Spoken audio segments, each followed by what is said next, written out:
How we doing, boys and girls? It's alive. It's alive. How we doing? How we doing? Welcome in. Welcome in. Hope we're all well. It's not Monday, but it feels like Monday. In a weird kind of way. First stream of the week, it kind of feels like a Monday. Coffee and bacon sarnies at the ready. Oh! I could do with a bacon sarnie right now, I'm not going to lie. Bacon sarnie sounds very, very good. Coffee is on the go. We have the coffee. We have the brown water of life. That is doing its thing. Let's make sure we've got this set up properly. Yeah, I took an extra couple of days. It's coming towards the end of November. And of course, at the end of November, what usually happens is December turns up. So I decided that before we dive deep into December, December's always a busy month.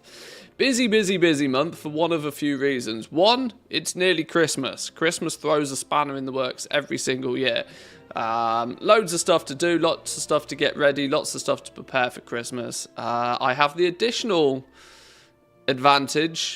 disadvantage, however you want to look at it this year, of that myself and the wife are hosting Christmas for our family this year. We usually go to the in-laws, but the in-laws are coming to ours, and everybody else is also coming to ours. The repercussions, I suppose, of buying a new house. Everybody wanted to spend Christmas in our house this year. So there's a little bit more planning, a little bit more preparation to do on that front. So I wanted to sort of, get some stuff sorted. I also did something remarkably stupid. Not like me, I know, obviously. I did something remarkably stupid and I slipped down the stairs. Which is not something that's fun. Outside my studio, you may know that the studio is above my garage. So this is like second floor. Or first floor if you're British. Ground floor is the first floor. Yeah. We're above, so I have to go downstairs. And, snow and ice and all of that sort of stuff got the better of me a couple of days ago.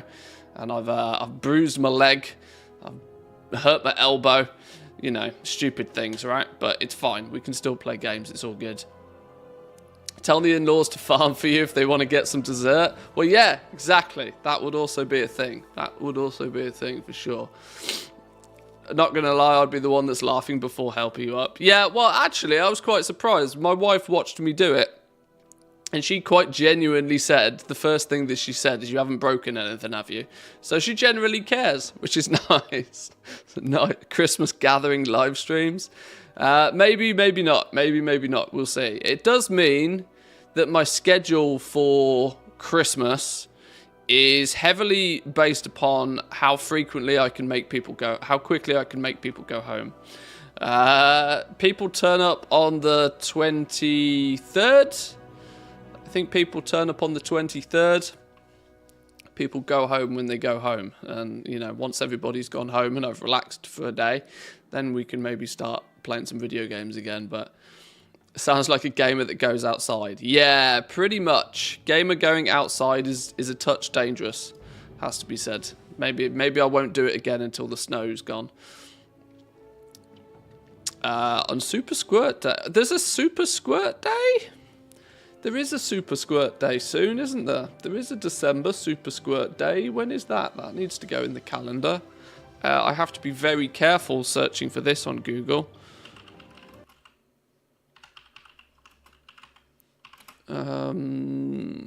Let's make sure we Warcraft pets.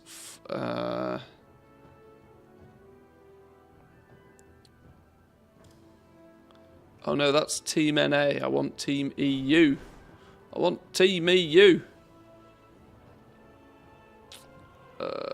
Where's it gone? Where's it gone? Maybe it's just on the home page. Next Super Squirt Day. 8th of January. Apparently. Oh no, that's next Squirt Day. When's next Super Squirt Day? Hang on, please hold. 23rd. Oh, well, that's not going to happen, is it? Oh, it is genuinely December the 23rd for the next EU Super Squirt Day. For those who know, or even for those that don't, Super Squirt Day is when the stars align for pet battling, and you can stand in your garrison and you can level pets all day. And on the basis that you can probably add, are we going to say an average of 5,000 gold value to each pet by leveling it up to 25? And you can level a pet to 25 in 5 minutes. It basically means you're making 20 new max level pets an hour. 20 times 5 it's about 100k an hour. You can make about 100k an hour leveling pets. Now, obviously, that's looted item value because, of course, you then got to sell the pets for more. But if you are a pet collector, or B, you sell a lot of pets, Super Squirt Day is a day to pay attention to. For EU, December 23rd. Interesting. I started the stream a touch earlier this morning simply because it's reset day, and obviously what comes with reset day but the opportunity to go out and do everything again. So I wanted to make sure before the Super Bloom kicks in, we've got all of our bits and bobs on the go. What's cracking this week? What's occurring? Legion time walking. Reputation gains from Legion improved. There's a good chance that there's lots of stuff we could keep ourselves busy with in Legion, but I have a suspicion we won't have much time to play with this actually this week. Today is reset day, do reset day things. Tomorrow there's a new PTR update that I probably won't have time to look at in much detail today because today is reset day, but tomorrow we might have a look at the PTR. Come Friday, I need to make the decision of whether we're going to play the new Season of Mastery. I think we should play the Season of Mastery, and I think we should get a Goblin Guild on the go. I think a Goblin Guild over on Season of Mastery might not be a terrible idea. I also need to work on something else that I've been planning and preparing for. You may have spotted, you probably didn't because you weren't paying attention, but you might have spotted on my character select screen, a new character has appeared. A new character has appeared. One new character has appeared. Well, actually, Beef and Milk is now level 60. Beef and Milk was my testing of 10 to 60 leveling and how long does it actually take. TLDR, about 4 hours. If you're not doing anything too ridiculous. About 4 hours to get to 10 to 60 is comfortable. 60 to 70 is probably a couple of hours on top of that. So it still keeps a 1 to 70 less than 10 hours. Even if you were just kind of like chilling, even if you're not using any bonuses or perks or XP potions or anything like that. But the new dude, it's this fella, Manthieus, a druid. A druid of all. I don't particularly usually like playing druids. You may notice I already have a level 70 druid, but this dude is going to be my level 10 twink. This is something that I've been meaning to set up and meaning to have a bit of a play with for a while. He's very much work in progress. It's going to take quite some time before he's geared enough to really be considered a level 10, well, level 11. He's 11 for a reason. I tell you what, we haven't got time. We'll look at him in a little bit more detail, but I've decided to make a low level twink to do some dungeon boosting because we have a year to kill. We have 12 calendar months, realistically, until the new expansion comes out. We are going to need to fill those 12 months with something worthwhile. And leveling a bunch of characters using a low-level boosting character could be a very smart use of that time. As there seems to be no real significant negative to having lots of spare characters. So that's a plan of action anyway. But it's nearly 11 o'clock. It's nearly top of the hour. It's nearly time to go do the Super Bloom. So let's actually get on this nice and quickly. Just got my dragon learning to fly. As a lefty, it's a bit awkward. Going to have to move these abilities. Dragon riding takes a little time to get your head around it. But honestly, by the time you've picked up all of the glyphs, which is just as simple as going around and getting them, they're not too difficult to get. But once you've got all of the glyphs and you've got all of the skills and all of the abilities for your dragon riding, this is about, I don't know, should we say half an hour to an hour? Even if you're brand new to Dragonflight, this isn't going to take you very long. If you can get your dragon riding up to scratch, you learn the muscle memory. Ooh, what's this? Emerald Bounty. Collect seeds, plant them in soil, nourish them. Oh, well, we're going to be doing a bunch of that anyway. Right. Is there anything else I need to pick up before we need to head over to the Emerald Dream? I don't think we do. What's in my mailbox? A letter? Begins a quest? Hello? Who are you?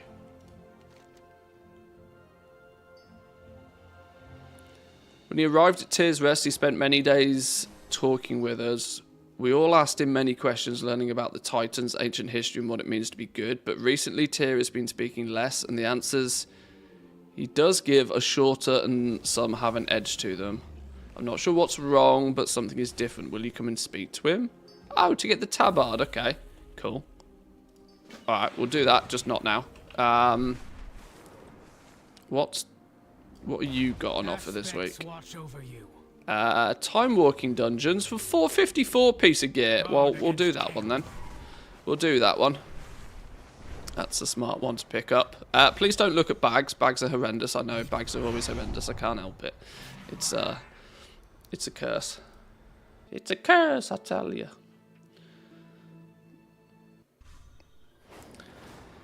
If it's XP caps, then the others you dungeon with are also reduced XP too. So got told that when grouping with my level 10. Yes, that's very true. If you have them XP capped, you will need to use some clever use of game mechanics to group them up. But there are ways and means of doing it. It's fine. Right, grab a few quests.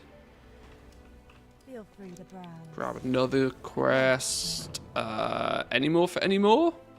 Quick scouter out. See what the turn-ins are this week. Is it Diamond Fever still? Fish, Rare Gems, Hockenbloom, Casgarite, Hide. Okay, well, it's Rare Gem week again. It's literally always it just alternates between one jewel crafting, other jewel crafting. Okay, that's quite funny. Do I actually need to do these? I genuinely don't even think I need to do these. Right. Super Bloom. Let's get things up and running. I still need, believe it or not, a couple of these. I need Dream Catcher, and I need Memory of something.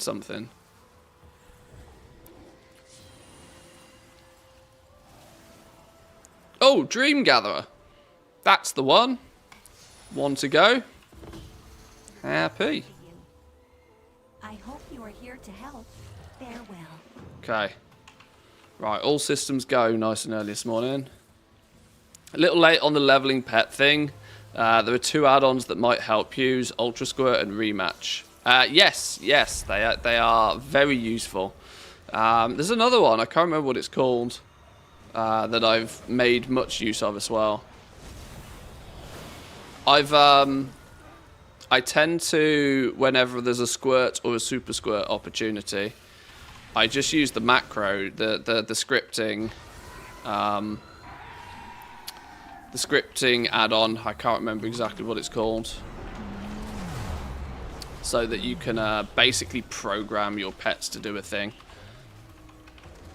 which is yeah, very handy.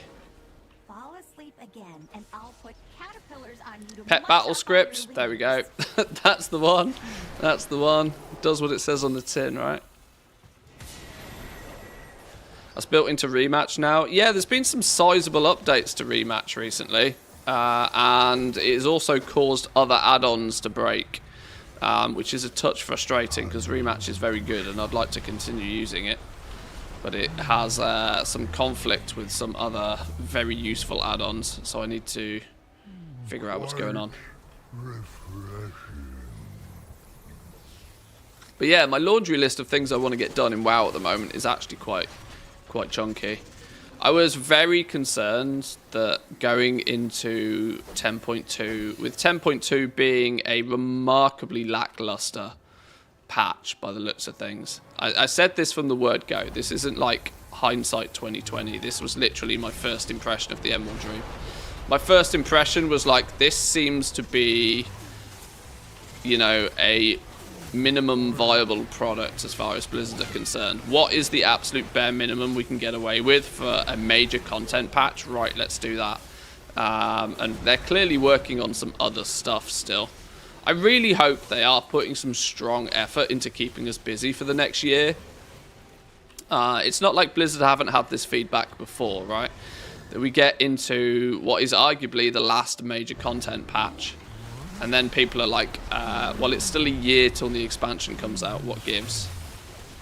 But if everything goes to plan, they hopefully will have some stuff, you know, squirreled away to keep us busy for a year. Caterpillars on you to munch up all your leaves.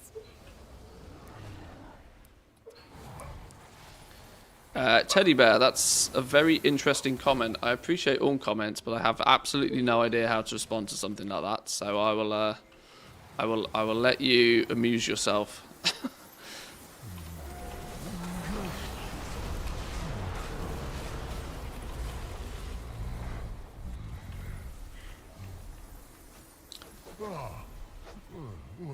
What I could really do with, not gonna lie, what I could really do with is the token price coming down a touch.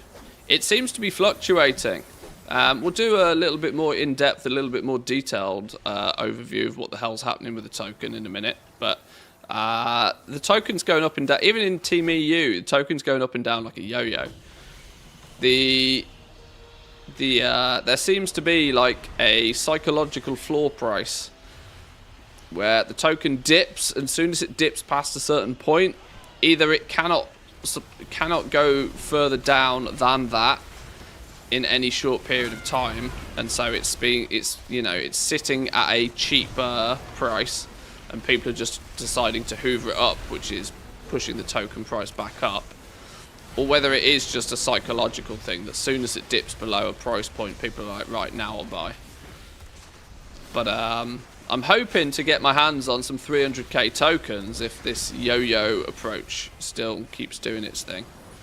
Some 300k tokens. Now, I know if you play on Team NA, 300k tokens sounds like expensive to you, but as far as Team EU is concerned, 300k tokens is an absolute bargain. We've not had much better opportunity than that for quite some time. Mostly because I have the inherent desire to purchase 4 additional copies of World of Warcraft. And considering the only option currently is to pre-purchase the War Within, it seems like that might be a thing I need to do. 4 additional copies would be, what, 200 euros? 200 smackaroonies? Remember tokens being very low in Shadowlands? Well, they started at 160,000 gold. I remember this very clearly because I remember tracking this like some hell of a geek. 160,000 gold was the bare minimum price we ever got. Is this the... Oh, no, that's the wrong one. Alright, whatever. 160,000 gold was the cheapest we ever saw tokens for in Shadowlands, and that was right at the very beginning.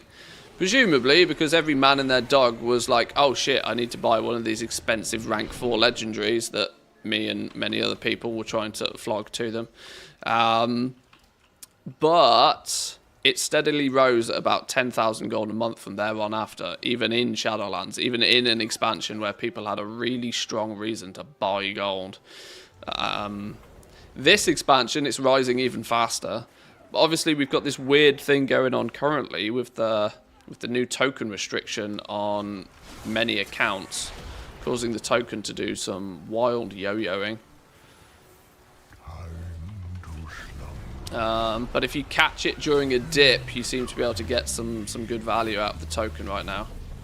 if I need to cash out, you know, enough gold to get enough Blizzard balance to equate to 4 new copies of The War Within, or 4 new copies of WoW, that's going to be quite pricey.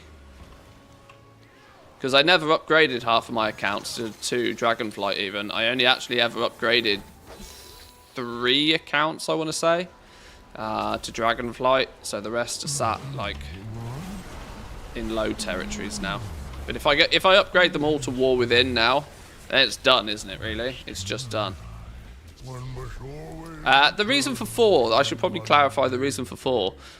It's so that I can run a full party of 5, a level 10 twink that is more than capable of soloing the dungeons, and 4 additional bodies that can be hoovering up experience while I do.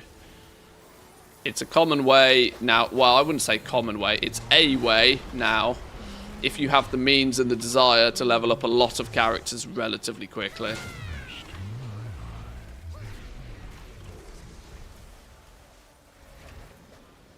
Question is, why are you going to do it? It's pre-planning, really. We now have seen exactly what the region-wide auction house does.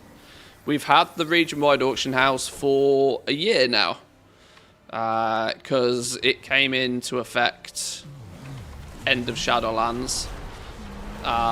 We've had the region-wide auction house now for long enough to really get a good sense of what goes on there. And what I can categorically say is that consumable crafting, unless something absolutely wild changes, which I do not believe it to do, is going to be eternally problematic unless you were doing things different to others. This is where I think a lot of the success that we've seen during Dragonflight has been from people that have had lots of ults and they've been able to capitalize on things like cooldowns, things that by design are meant to be relatively limited. Limiting factor being quantity of players that you have. Region-wide shenanigans is also another thing. This is what I need to decide, right? I need to decide whether, if when I level a bunch of these characters, whether I put them all on the same realm, or whether I split them up across multiple different realms. Because then I could have a very, not super optimized, but a very well laid out, you know, set of characters on. Basically, I could carpet every single realm in the EU with a character and slowly level those characters up, which makes it makes for some good cross-realm purchasing shenanigans. Now, I've got a lot of that infrastructure set up as well. This is where I haven't decided if I want to kind of merge the two, right? I have Project Pet, which is where I have an account that has lots of characters across lots of different places, and I sell pets in lots of different places. Yet, if I'm going to level up a bunch of alts, there's no reason not to level a bunch of characters who can also then, you know, sit at the auction house when needed as well. You tend to not want to move characters around all that much. When you get something set up, you tend to want to move them somewhere, let them be, and then not move them, really. The thing that slows down doing things on multiple characters is if you have to start traveling places on all of them. So, yeah, I've not decided if I want to merge those two adventures yet.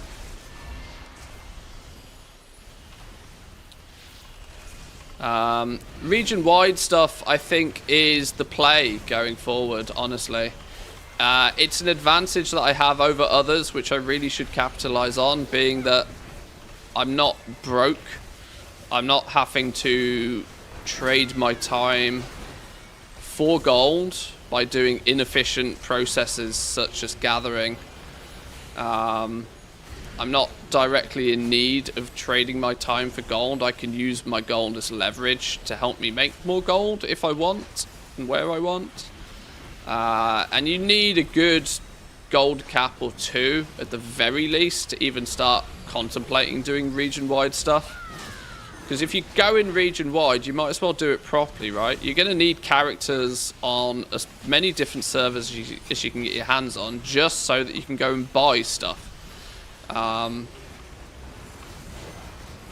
I know I'm probably late to the party with this. I know some of you are probably miles ahead already, but I'm also taking it relatively casually because I want to see just how the War Within and things like warbands changes up the meta for that sort of stuff. As I suspect that they're putting more effort into things like warbands because they don't have the means or the capability of making the full auction house 100% region wide yet, is my semi-educated guess. I feel that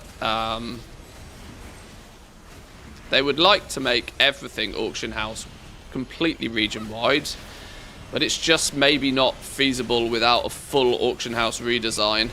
And they might have decided that setting up warbands and allowing people to have shared space with all of your alts might be a better solution for players. And realistically, commodities and materials being region-wide is far more important to the overall player. Whether, you know, whether a mount or a transmog or a recipe or something like that is available on your server or not is maybe a little bit of the final remaining server, you know, individuality of servers, possibly. But but I can't do any of this until I've got my level 10 twink adequately geared, which is a process that is quite slow.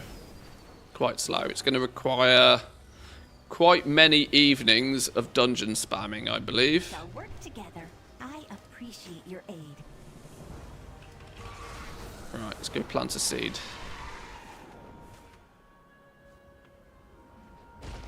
Oh, that one's not up for planting.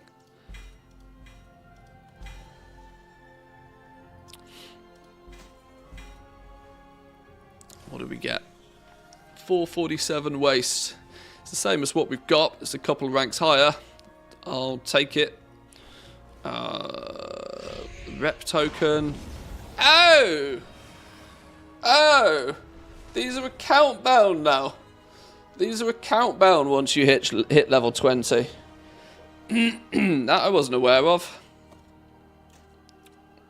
Handy though. Not that I have any desire to level any of my alts up to 20, but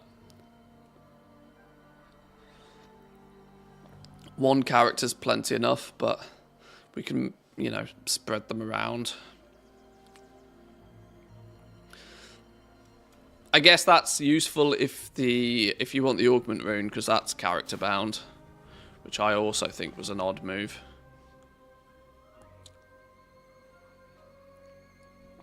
Let's go do the world boss.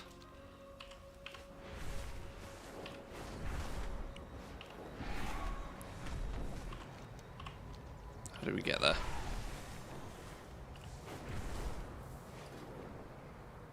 Wow.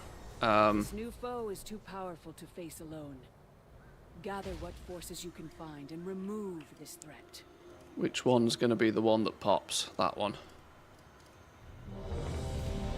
This new foe is too powerful to face alone. Gather what forces you can find and remove this threat. Less dots. Oh, I've got morning frog in my throat.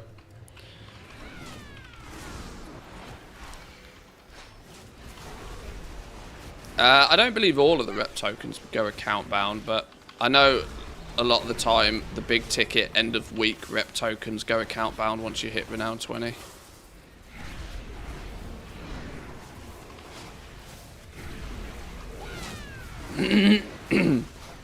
Oh, excuse me.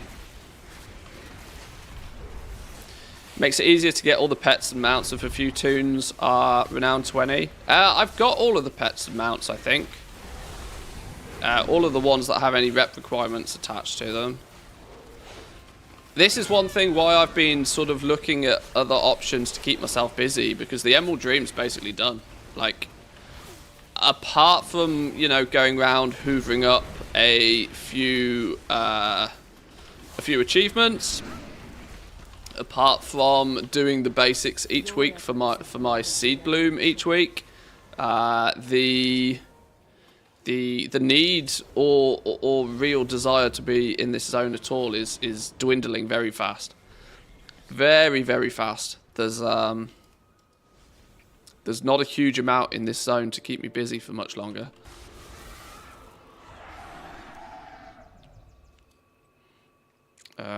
I would like the dream to be up. The what's it called? The Emerald Bounty, even. Maybe we just plant some seeds for a few minutes then.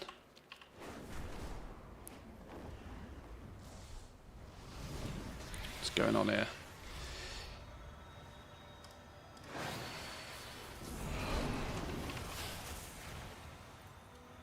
Yeah, if I'm to check all the things,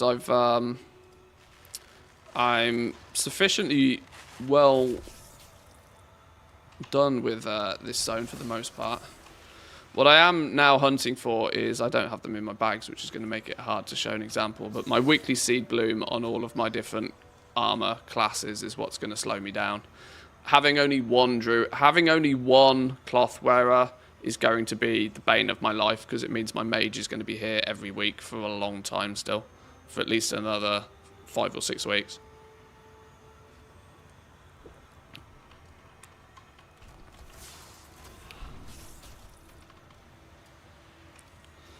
It actually becomes a little bit more difficult to get 3,000 rep in this zone, you know, actually, thinking about it.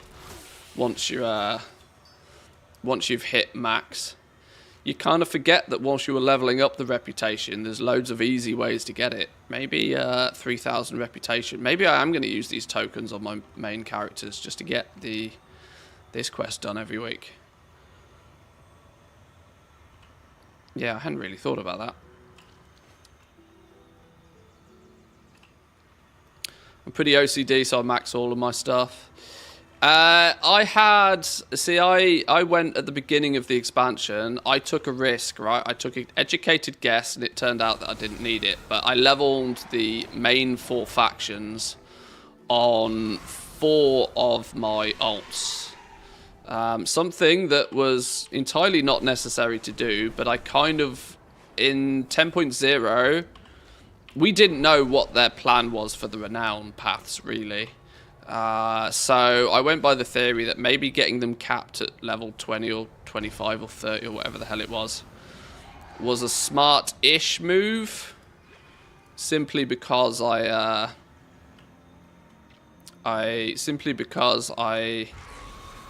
expected that one of the things they might do with the renown is to extend them, to continue to add value to the factions as we progress further. But as it turns out, that didn't happen. So, oops.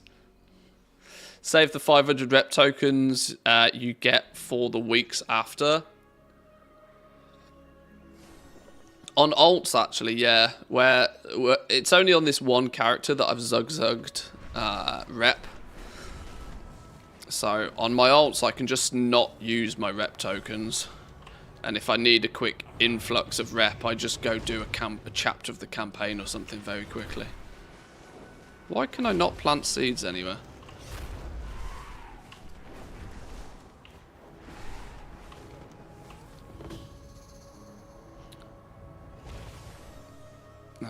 Let's kill this dude, I suppose. Raz here. Yeah, just stockpiling the tokens is actually definitely the smartest move.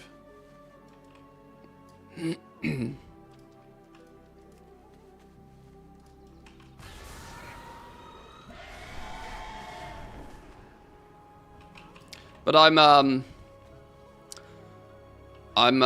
was concerned that 10.2 wasn't going to last me very long, but I am comfortably still having quite a lot of fun playing World of Warcraft at the moment. And I'm going to be honest, I didn't expect it was going to last this long. I suspected that 10.2 was going to come and go very fast for me. Mostly because I don't particularly keep myself that busy with, you know, super endgame content. But it has to be said, I am actually enjoying playing 10.2 quite a lot.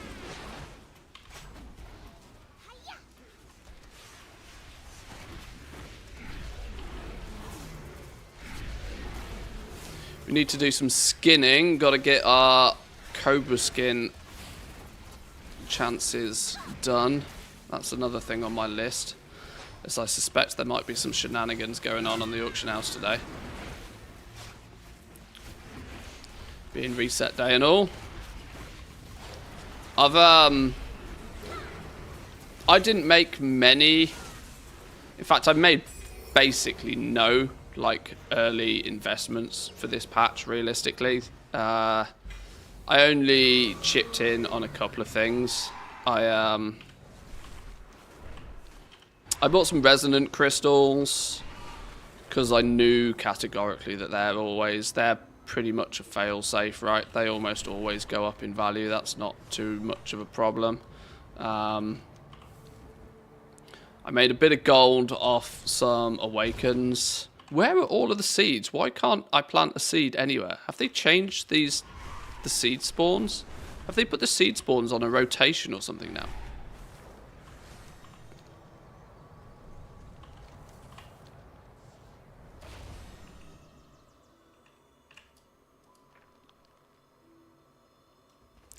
Why do half of my add-ons not seem to work? That's a very good point. Why are half of my add-ons not working?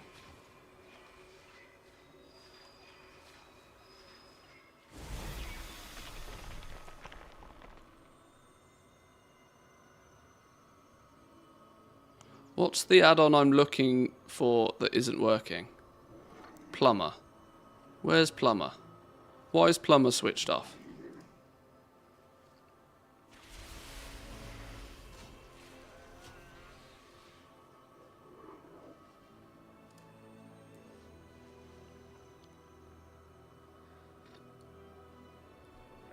$23k for the Cobra skin at the moment. This week is an in-between though week, let's not forget. This is only a half a spark week, right? Isn't it next week where... Isn't next week full spark week again? If I looked in my bags, I'd probably know the answer. But I'm pretty sure next week is full spark week. Meaning there's probably less people actually looking at crafting gear this week. I'm out of gigantic dream seeds as well. This is the problem, that every time I do fly around somewhere, I can't do anything because I'm out of big seeds. Let's go back up this way then. Hello?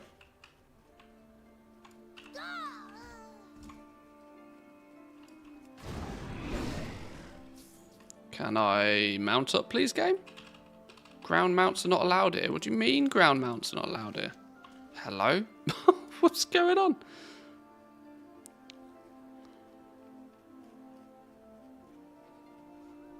A garrison's a good investment? I wouldn't say so, no. The cost of setting up a garrison nowadays, cost both in terms of gold and in terms of time. I wouldn't say garrisons are worth anything nowadays.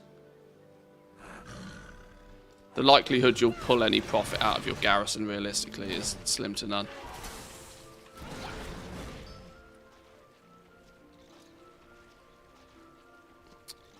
Even the garrison queen herself, I don't believe, is doing much with her garrison.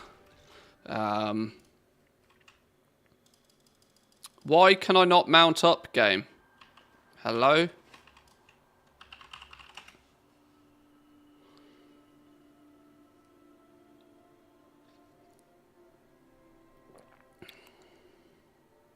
There's nothing really significant of value that you can extract from the garrison. This is the thing, right? It used to be something that you could, with enough characters, just chip away at.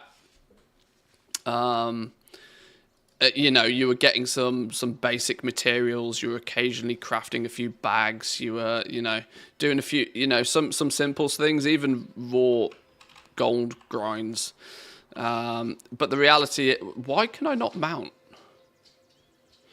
The reality is nowadays is that the actual cost to set up your garrison, how would I say, the time for you to get any sort of return on your investment is probably too much like hard work nowadays.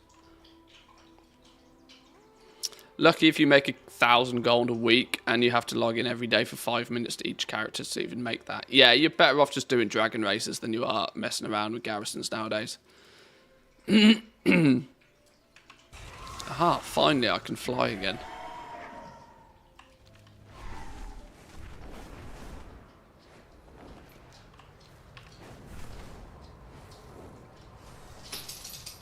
Oh, a blue one. I got loads of blue seeds. There we go. That's what I wanted.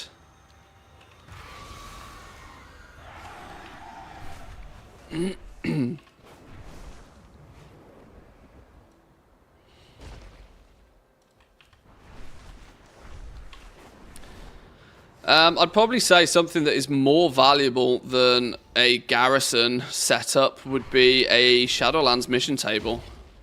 I can't help but think Shadowlands mission tables are still worthwhile at the time. They're obviously not worth what they used to be worth, but I would say it is better than a garrison if you are looking to put an alt to some use. That's probably still more, if for no other reason than pet charms. Pet charms are such an underrated currency because they're often, it's difficult to extract the value out of them. Or it's less understood how to extract the value from them. Shadowlands did a good job of teaching a bunch of people pet charms exist and that you can buy and sell pets using those pet charms. But still, there's not a huge amount of people that actually bother, which is where your efforts can, you know, see some advantage. Is that your wallet? Or are you just glad to see me? Both, I hope. Ubi this. Saviour, my man. 23 months. Thank you very much. Appreciate it. Welcome in. Welcome, welcome. Anniversary next month. December, baby. Christmas, baby.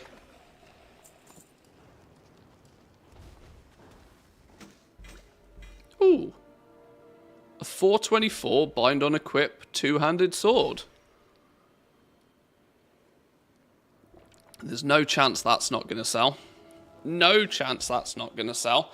That's interesting, you know. I got that from looting a seed. I have not received bind on equip gear from seeds before. Maybe it's because it's the laden ones. Maybe that, if nothing else, is a reason for you to level up your alts to 12. Is it 12 or 13? 12? I don't know. Can't remember. Because isn't it that they... Or was that a bug? Or was that intentional? There was something with the laden nuts that you only see those... Although you can loot them on alts, you can only see them on the minimap once you've got the correct renown for them, if that makes sense. I've completely butchered that description. You know what I mean, though.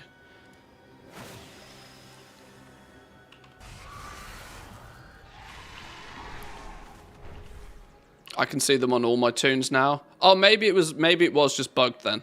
That's equally just as possible. Sorry, I keep coughing into my mic.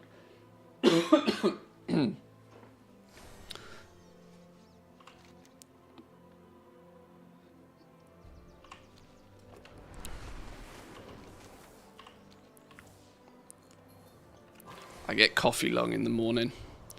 I'm not quite sure why. The enemy encroaches upon Kansu's grove. Halt their advance, lest they gain another foothold.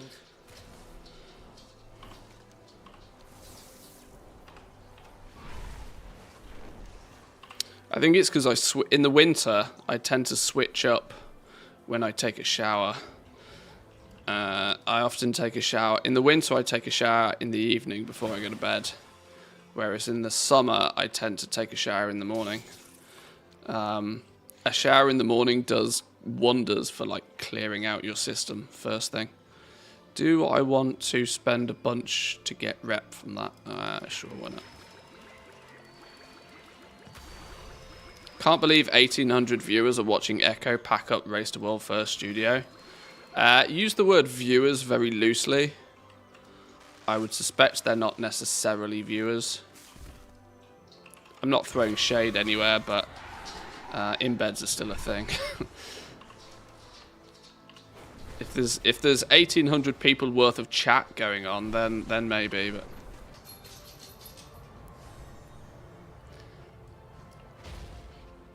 Have I done my planting of 5 seeds, though? Oh, no. Oh, no, I have. Woof.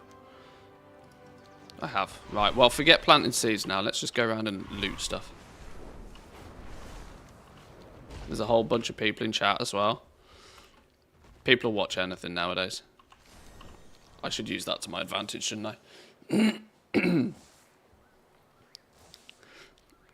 World First Guild involved in RMT and view botting say it isn't so. Please, please, please no. They do what they need to do. I would rather they didn't, but they do what they need to do. There was a bunch of controversy this year about them going dark. And I both sympathise, and when I say going dark, like, you know, during progression on Farak, they would just turn the streams off. And I kind of get it, but it also seems like a really odd thing in a way. And once again, we've had we had the continual argument of that, like, who's gaining the advantage because of time zones and who's gaining the advantage, and you know, because of silly things like this. And there is truly only one way that Blizzard can fix this, and that's by launching the raid with a global release. Echo even did the meme this year, didn't they, that they're going to go raid on NA. Which, you know, amuses me. Echo even had NA players, I believe, this race. Oh, why am I planting more seeds for? I don't need to be planting any more seeds. I need to be looting the ones I've already planted.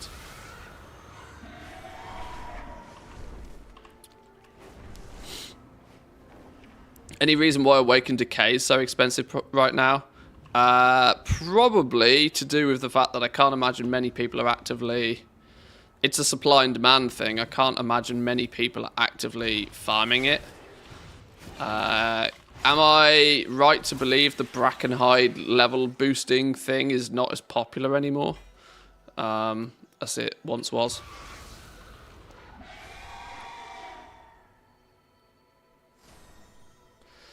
Going dark but still running a stream with aggressive advertising, which they had no control over, but if you subbed, no ads. Well, I mean, you know, if people are stupid enough to watch an AFK screen for 5 hours and watch ads in between, then that's their prerogative, isn't it? Like, they are ultimately a business at heart, and they are designed to make money. That's why the going dark thing confuses me so much. Like...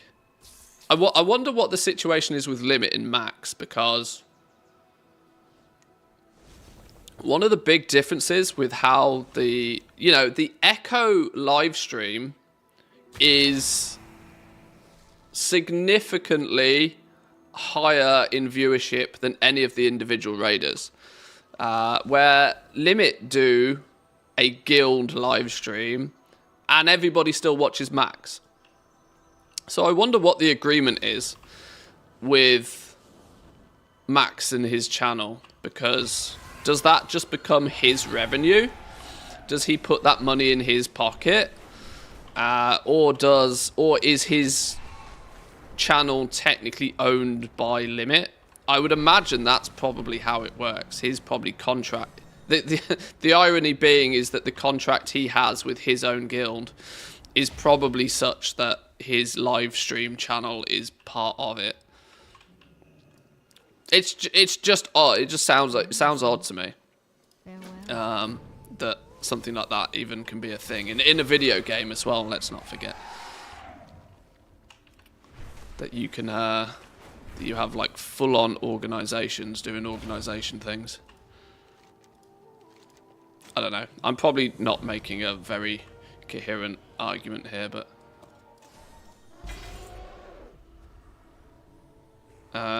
is it half a spark week? Yes, it's half a spark week. What do we get? 441. That's never going to get used. It gave us the tabard. How did we not have the tabard? Why did I get the tabard out of the... Huh? I mean, I'll take it.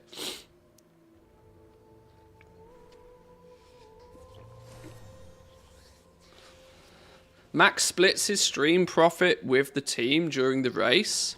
Otherwise, it's his channel. He said that himself.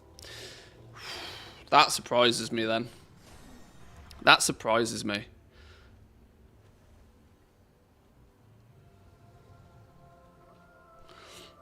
I would have greatly considered his channel to be under ownership of the Limit, you know, biz company. Because the lion's share of their advertising revenue, because I shit you not, 50,000 viewers generates a lot of ad revenue. A lot of ad revenue. I try to not be too aggressive with ads, and I try to let Blizzard do it. My ads are set to a very simple 3 minutes of ads per hour. That is the threshold that Twitch says for removing all pre-roll ads. So you should, in theory, never see a pre-roll ad, whether you are subbed or not subbed on Twitch. You should never see a pre-roll ad on my stream. That's the plan, at least. But there will be 3 minutes of ads if you are not subbed. My ad revenue doing that is basically the same as my sub revenue nowadays. So if you think that you've got 50,000 viewers, I would suspect that... can I do maths on this? Can I do maths on this, or is it not necessary to do maths on this? I would go as far as to say Max is probably making in the tens of thousands of dollars a day during the race to World First, just in ad revenue. Which is why I would have assumed that that would then be, you know, the ownership of Limit, because then that funds the guild and the production and everything else.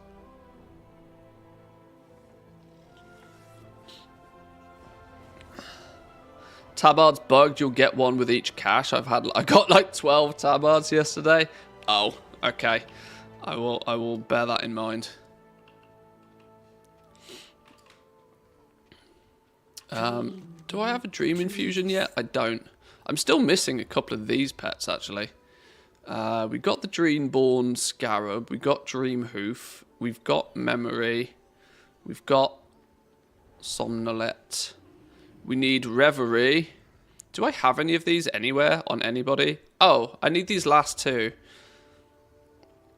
Reverie and Drowsy. They're the last two I need. Heal and grow. But outside of that, I think I have all of the other pets and mounts in the zone now.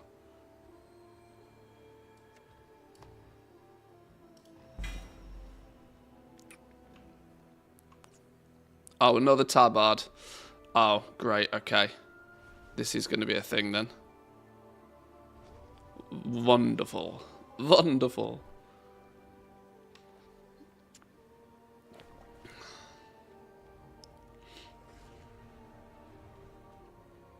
You let Blizzard run your ads. Did I say Blizzard? I probably meant to say Twitch. Either way. YouTube gets to run their ads. Twitch gets to run their ads. I've actually interestingly found out that there are significantly less ads on the YouTube side of things, as YouTube seems to not be quite as aggressive with the ads. If Team YouTube, if any viewers watching on YouTube at the moment want to chip in with their thoughts on this, I think that there is. I personally do not find myself watching too many streams on YouTube. I still considerably, you know, if I'm watching a stream, I'm mostly doing it on Twitch, but YouTube is far less aggressive with ads on live streams.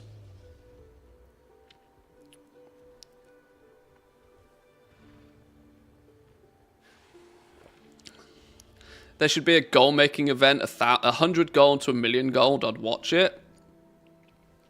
It's lots of content creators have done these like gold challenges. The problem is if you're starting from 100 gold, there's only one way you're going to get to 1,000,000 gold realistically, and it's by trading X amount of time. It's 0 to 1,000,000 is such a formulaic solution. You just apply maths to it. I can farm this amount of gold per hour. I then need to farm for this many hours. Job done. Which is, I don't think, anywhere near as interesting. It would almost be more interesting to do 1,000,000 gold to 10,000,000 gold. That, I think, could actually generate some slightly more interesting approach.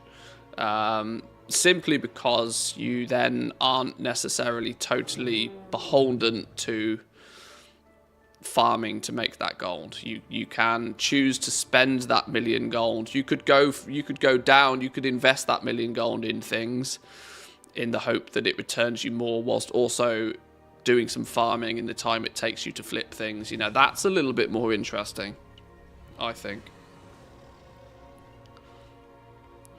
YouTube can monetize VODs way better than Twitch, though. That's maybe why they're running less when it's live. Well, that's very true. That's also very true. YouTube has got, you know, non-live content absolutely down, so. My experience is also fewer ads on YouTube, but I also want to read the chat here on Twitch, hence I'm here. Yeah, I do have, I mean, I have the button. I mean, I have the button to put the chat here, which I can also do. I know it's technically not allowed by Twitch, but at the end of the day, so what? But yeah, I do understand that the chat or being able to reread a few lines of the chat is sometimes helpful. Also for new people jumping into the stream, it's kind of a little bit more easy to catch up with what's going on in the stream. You just read the last 10 lines of chat. I really need to fix my bags. I've got about 10 minutes until I want to do the next Super Bloom on my next character, so I'm going to do the one thing I have to do at least once every week, and that's clean my bags. I apologise because this is not fun or interesting, but sometimes it has to be done. Farewell, friend of the Grummels. Many deals for a What we do first is we go soulbound. If I could spell. Soulbound, so I don't accidentally sell any BOEs. And then we compare them against what we've got. And if it's Season 2, it's almost instantly in the bin. Pilgrim's attire. Oh yeah, Pilgrim's bounty. I started that and we didn't get very far, did we? I'm not going to delete those because I have a sneaky suspicion I need them for something.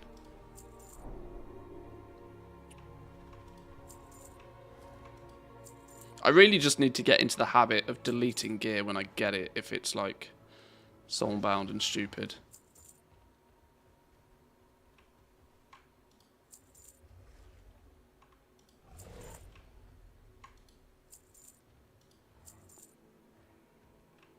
$447? Oh, I suppose we made our crafted one instead, didn't we?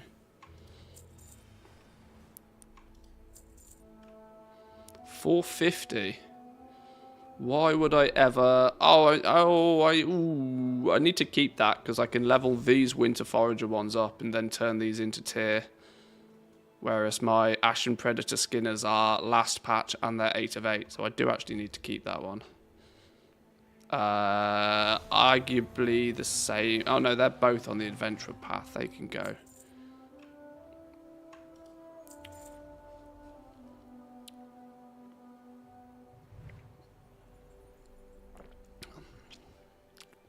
Your eyes are... Stop looking at my bags if your eyes are melting. I'm assuming it's your eyes that are melting.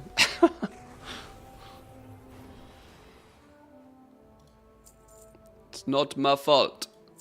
I'm trying my best.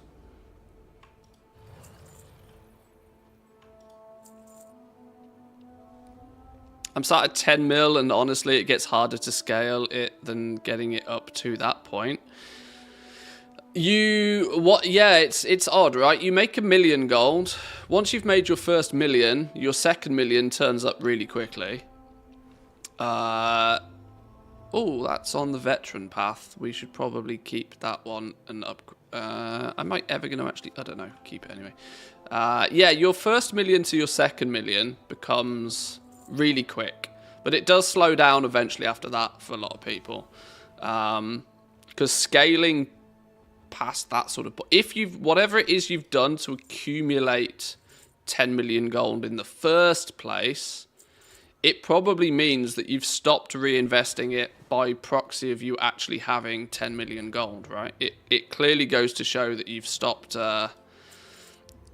you've got very little to spend your gold on. A great example of this was early days in Shadowlands, right? Early days in Shadowlands, I was never above about 1 million gold. I don't think I had more than 1 million gold for about the first 3 months in Shadowlands. But my, like, account value was just growing and growing and growing and growing and growing because I was unlocking more and more and more and more and more different Shadowlands legendaries to be able to craft, and I was constantly trying to keep, like, 3 crafted ones for sale. So there's an initial, you know, cost implication of crafting those ahead of time. So that was the scaling, and that scaled you way past 10 million gold. But there's not so much currently in Dragonflight that can scale you quite that far on one realm. The only way you really do that much more so now than anything else is to go, boom, go region-wide.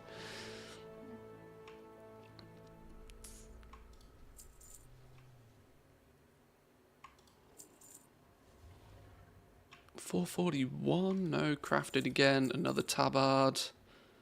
I've got huge amounts of quest items. Smouldering Time-Warped Ember. Oh, drops from the last boss, and I've got loads of time-walking stuff in my bags.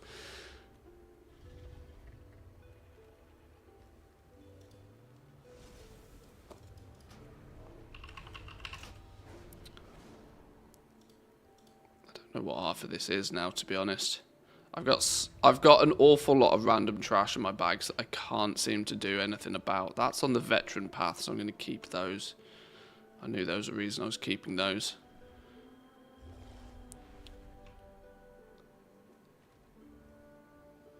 I guess I don't technically need that one. Okay.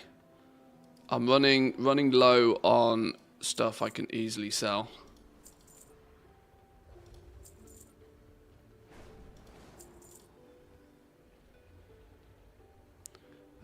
418 trinket. Probably never going to sell that.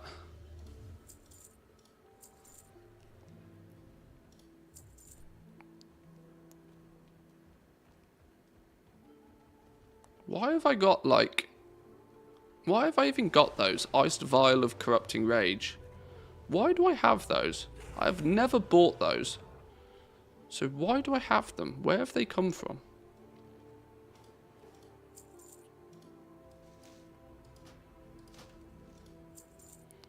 Random Solinamore? Probably get sold. Pet bandages, random ass gear. Oh, these trinkets. Bind on equipped trinkets. 421 has probably got some value. 424 has definitely got some value.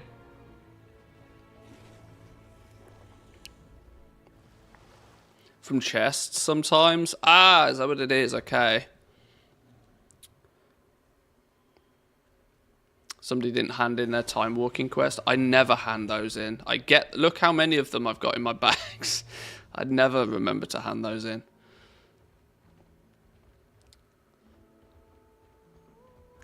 People are always slacking in trinket land, so...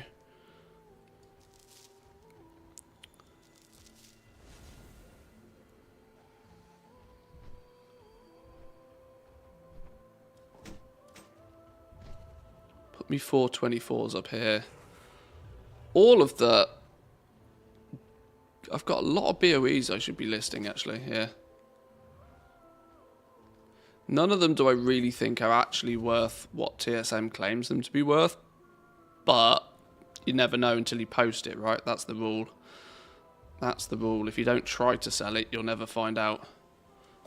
All of this stuff needs to just go away.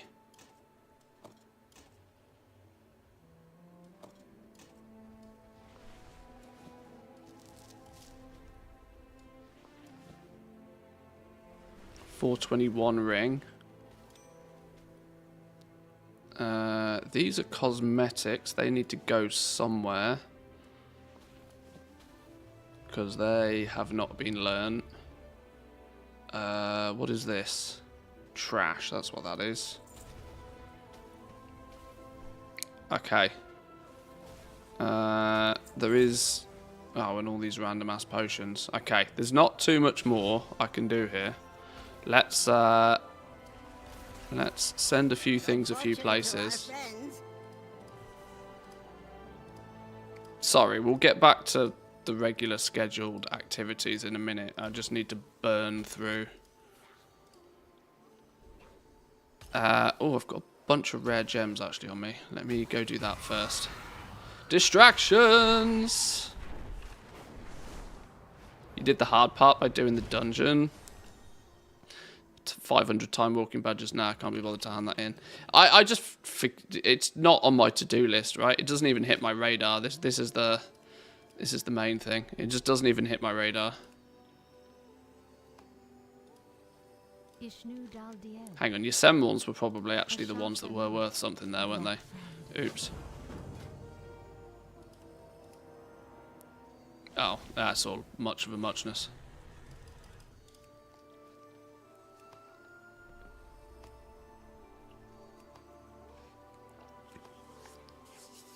Always with the squirrels, I know.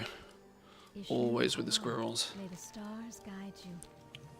That's how it goes, though, you know. Sometimes you got to do squirrel things.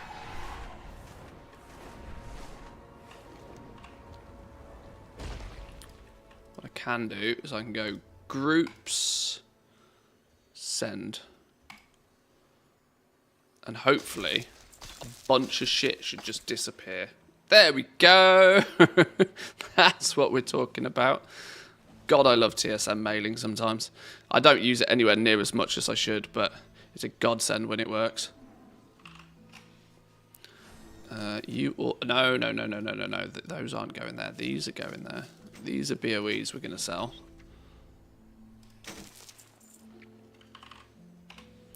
These are cosmetics that need to be learnt. Dairy, Leah. These are rep tokens that can be used. And the rest of what's in my bags is just other stuff.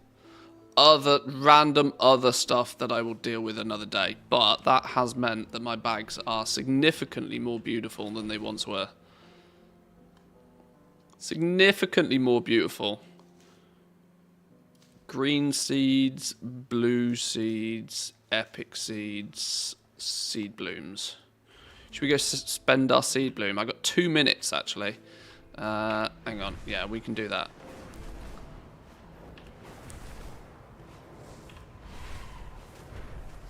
I don't technically need to do the entire Super Bloom event on the alts. I just use it to I use it for the loot at the end, and I use it for a little bit of dewdrop collection.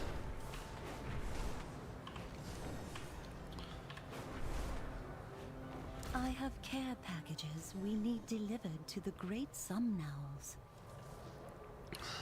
I think I have, how many now? 8 level 70s? Meaning that there is technically 8 hours of gameplay there. What brings you here? In a roundabout way. Right, well, do we just start at the top? Now, I swear I'd already bought this. Oh, no, these are these are only showing me ones that I actually need, aren't they? These are account. You know this vendor is in town? Really? This same vendor? Sylvia Whisperbloom? Do I not need to fly my ass all the way over to the next to the seed guy?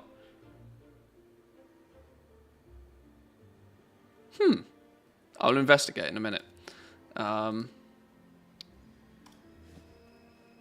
Goddess, watch over you.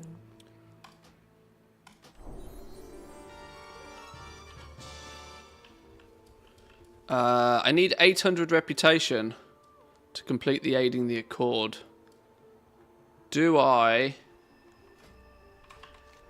just cash in an account bound token to get it done? I think we do. Boom. Magic. Like that. Valdraken, go.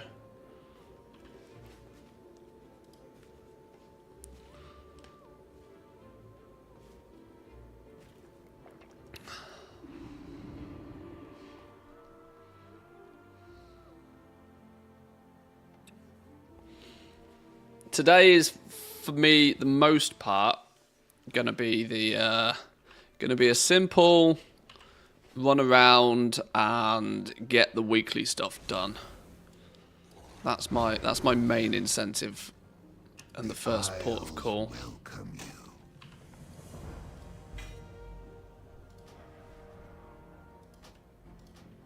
Oh, for flipping hell. Did you do the 5 times 250 already? Yeah, I did most of them, I think. Talisa Whisper Bloom, where you get the weekly seed bloom. Oh, I didn't know. Well, that'll save me a trip all the way there.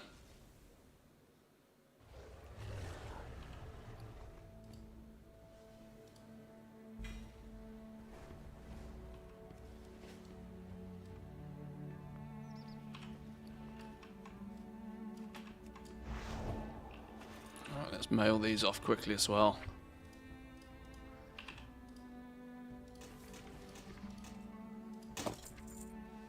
Right. Next tune.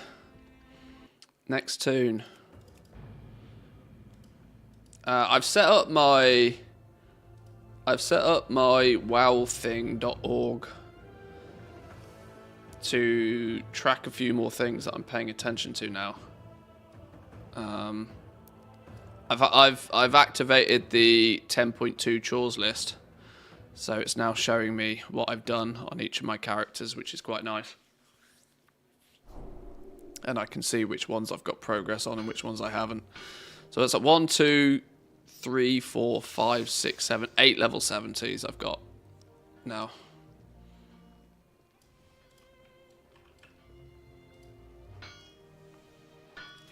That website's crazy good, by the way. If you've not used it, you should.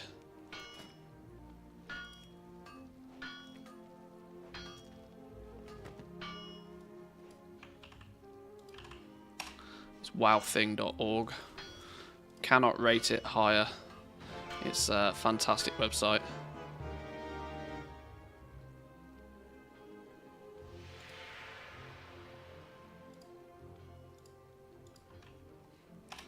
I'll put some links in chat to wowthing.org.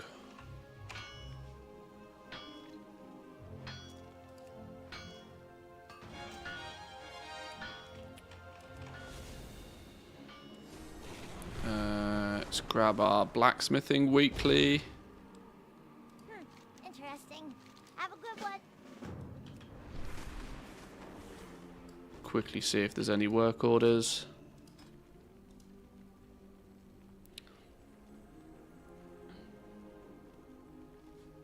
Nope. Grab blacksmithing weekly quest. We'll tick through all of these at some point. Return soon. Grab artisan's metal. Why not? What can I do for you? Have a good one.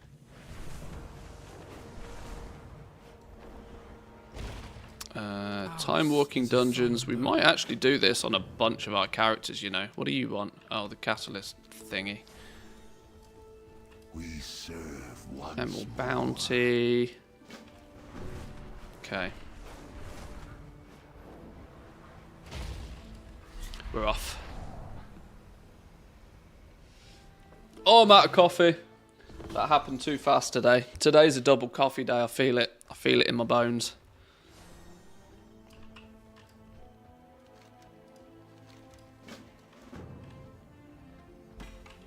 So you mean to tell me that she also sells all of the shit? Oh! Oh! I genuinely didn't even realise that she had all of the same stuff. Genuinely didn't even realise. Good luck, friend. Okay, well today I learned. Let's go get the super bloom done, I suppose. Let's grab some buffs.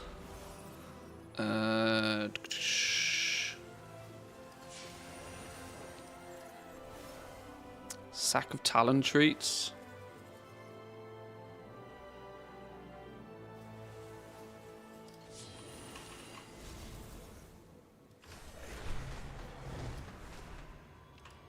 Do I have a seed for you? I have a seed. There we go. Where did you go? This way. So when Manthieus goes to tell us the lariat recipe is too expensive. The lariat recipe is too expensive. It's outrageously expensive. It's a scam. One day I'll get it. One day. the magic within the dream fruit will fill you with power and seeds. Oh, this is the tank one. Greatly increasing your threat. I'm respect on this character though.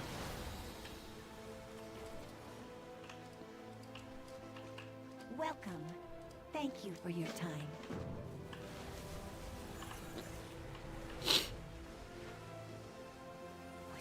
Only 1.7 mil now. Yeah, there's part of me that just will probably one day have one too many beers and I'll just go and buy it from somewhere. I have other things to spend 1.7 million gold on right now. Given the right token price, I'll probably be cashing out nearly a gold cap soon into Blizzard balance, meaning I need to not waste 2 million on the lariat recipe. I saw K-Chat got the Brutosaur the other day, by the way. K-Chat got the Brutosaur, not on his EU account, on his NA account. So he's now got the Brutosaur in both regions, which is quite cool. All for the low one-time cost of 999,999. 9.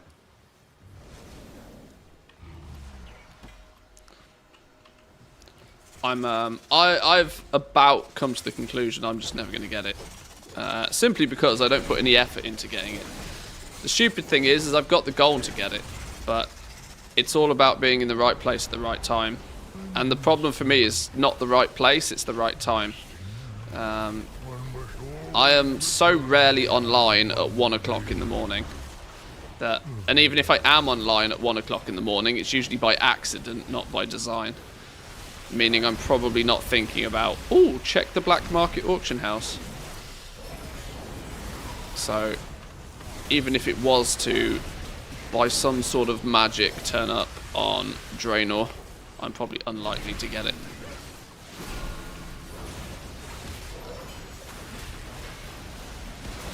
Blame time zones. Yeah, I just get screwed in that regard. Like I said, Black Market Auction House resetting at 1 o'clock in the morning. Not very convenient. Not very convenient at all. If I still lived in the UK and it resets at 11 PM at night, that's a little bit more manageable because you can get into the routine of maybe checking it before you go to bed, sort of thing.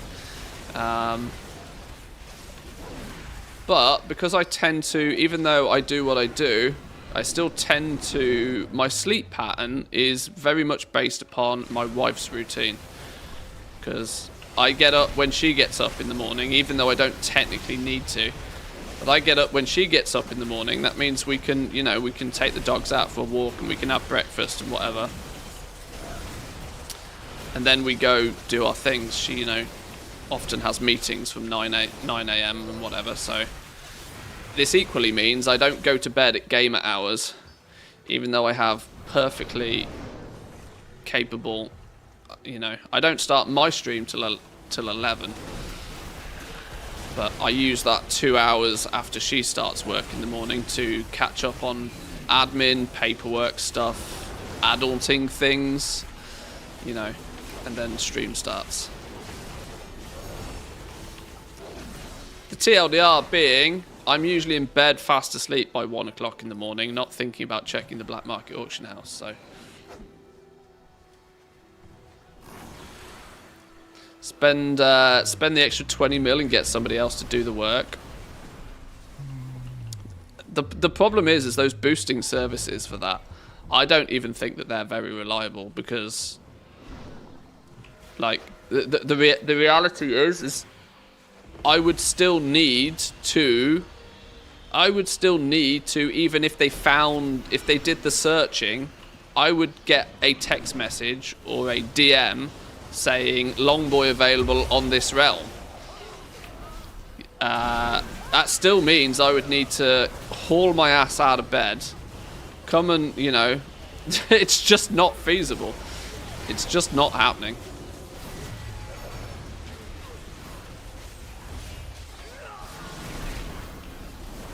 And if I'm honest, it would kill the meme. I'd rather keep the meme alive, to be honest. The only goblin without a longboy.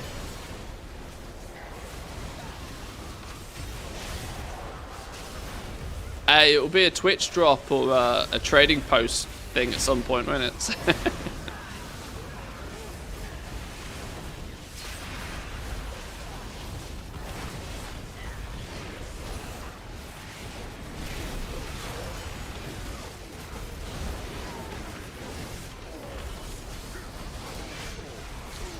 Yeah, the alternative is that somebody logs into my account and checks for me, which is not something I am willing to offer a third-party site. I'm not going to get... Yeah, no. Just hell to the no.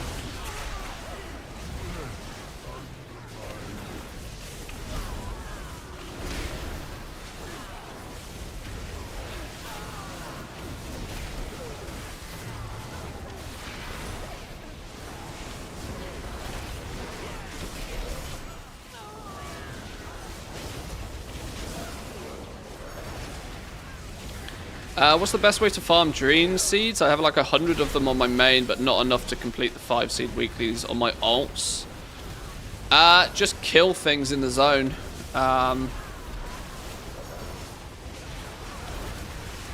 You randomly get the green ones, especially. You randomly get them just by killing things in the zone. So maybe on that alt. I mean, technically, yes, you can buy them if your renown is high enough on your main. You can buy them with Dragonale supplies, but if it's a real alt, you might not even have that many of those. But it's like 100 Dragonale supplies each or something, so it could cost you 500 Dragonale supplies a week if you wanted to go that route. Or just spend an hour on that alt and go do the campaign. Completing the campaign will get you a bunch of them. 1 from completing the campaign missions, but 2 from also just killing things and playing that character in the zone.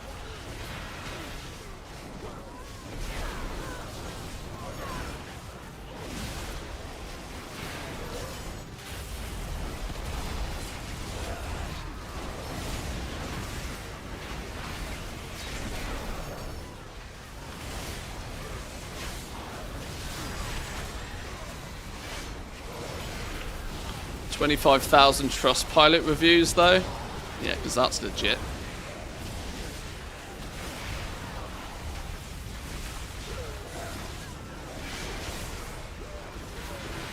Our ritual will not be stopped. Life may be fragile, but it is resilient.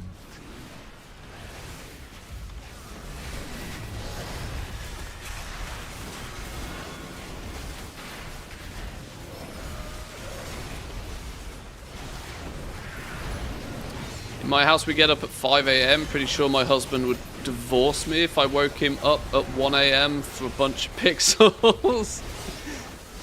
Yeah. Yeah, that probably wouldn't go down very well. I understand.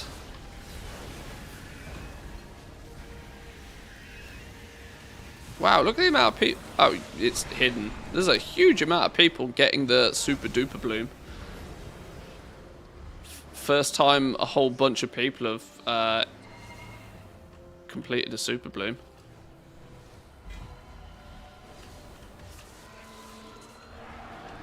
Yeah, I should also point out that doing the other things in the zone are likely to get you your 5 seeds that you need anyway.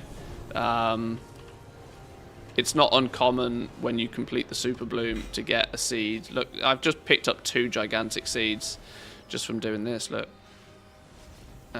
What was that? Where did that go? 441. Transform Winter's Stand into Spring's Keeper. Auto attacks have a chance to shield yourself, absorbing 35,000 of the next damage. Two-handed polearm. Interesting.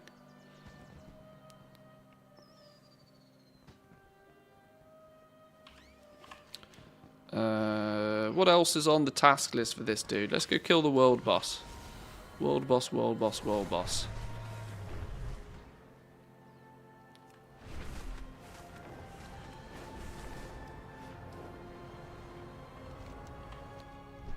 Oh, flipping hell. Ah, branches, man. Ah, Lord. Branches are the bane of my life.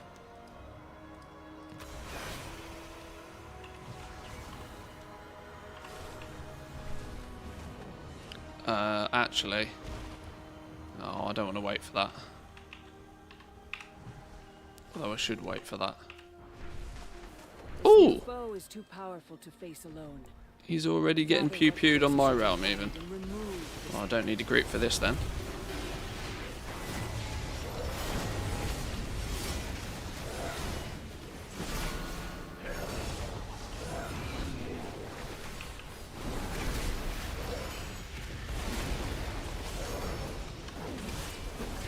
Starting to see why Sylvanas burnt them.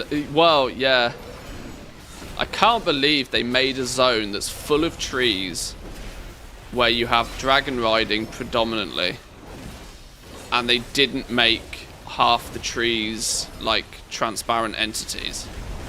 Like, why do the branches need to be a thing? There's literally no need for the branches to be there. They should be visible assets only. They should have no hitboxes. It's probably just more work for the game devs to have gone through and, you know, probably their end ticked a box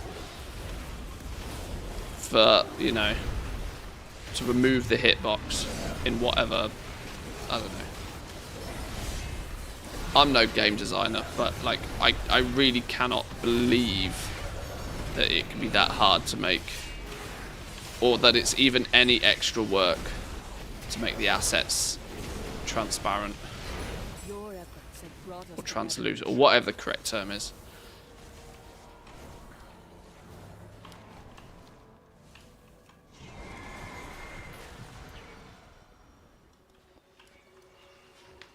What are you planting? What? Extending gameplay time. Every little counts, right? Every single person, you know, this is the, by definition, like, for every single one person that hits a branch, if 500,000 people a day hit a single branch, that's probably cumulatively an extra 10 days of playtime or something. That's probably how it works.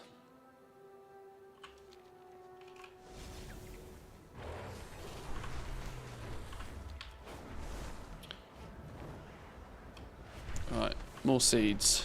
We need to plant a couple more seeds. 2 more seeds to be precise. Can we plant something here? Yes, we can. When given the choice, I always use my small dream seeds just because it's more often than not I'll often turn up to a pre-planted one and it needs a gigantic one and I'm like, oh, I've used all of those.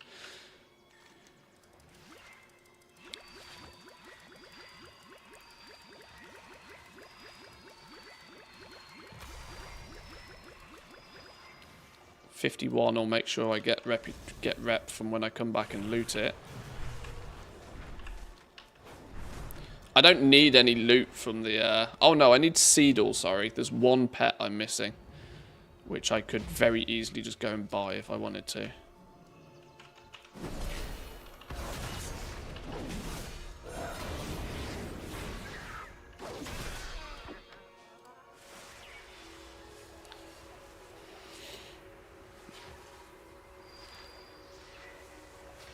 Have you made any notable gold amounts this patch, or just chilling with the more casual stuff? I've probably, in comparison to any gold I've made, I've probably spent on Rumble. So my account total probably hasn't gone up anywhere. But flipping a few bits and pieces has made me a little bit.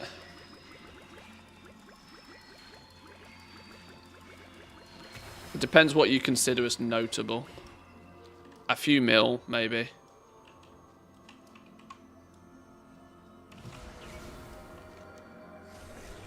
Was that planting all of the seeds? It was. Now I just need to collect from them.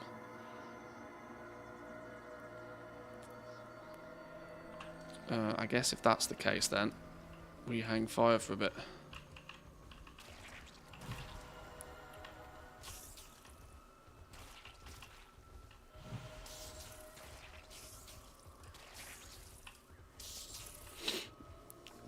I got greater shadow flame and 1 lesser for bad luck protection on the axe. How many of these things I need? Like 10 weeks worth, if you know anything. Yeah, I know there is like bad luck protection tokens or something now. The exact mechanics behind the scene for that, I don't know.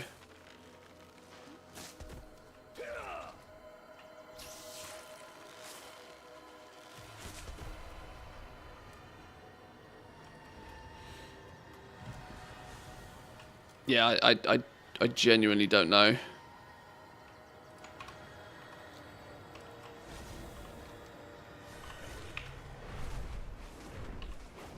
I imagine they're not going to make people farm for it for that long.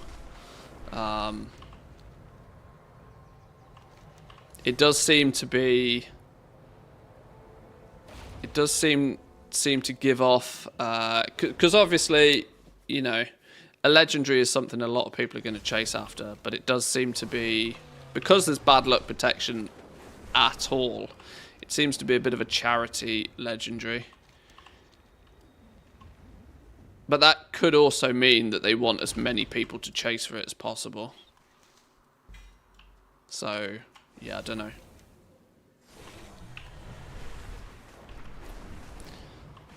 It's cool though. I feel like I should probably get it just for the appearance alone on my paladin. Or strive to get it, I should say. The Evoker one took me 11 weeks. I mean, that's not bad, you know. Go kill Frack once a week. Can't be that bad, right?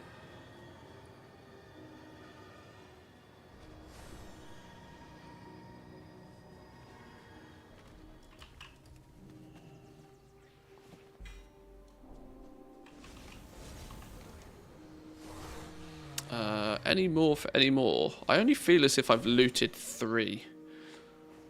I don't see any timed out caches on my map.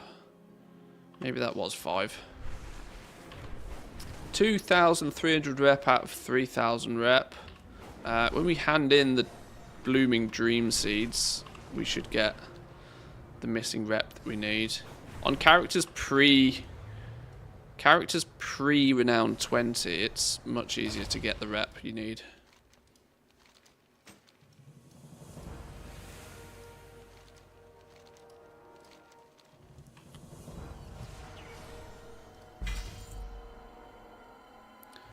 Yay, a tabard we don't need.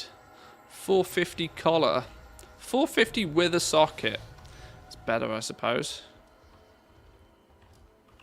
Ishnu Allah. Goddess watch over you. Farewell.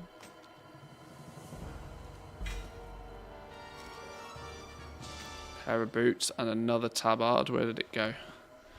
441 boots. Upgrade. Take it. Oh, I forgot this dude's an enchanter. I can just break things down. I now have 4 seed blooms to spend on this dude. I think I was stockpiling my seed bloom on a couple of characters since I did. In fact, no, this is the only character I've not spent them on. Why did I not spend them on this character? There must have been a reason.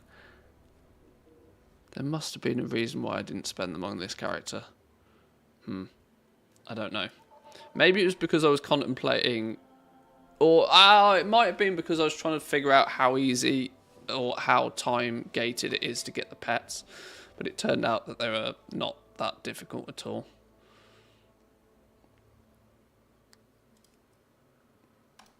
One.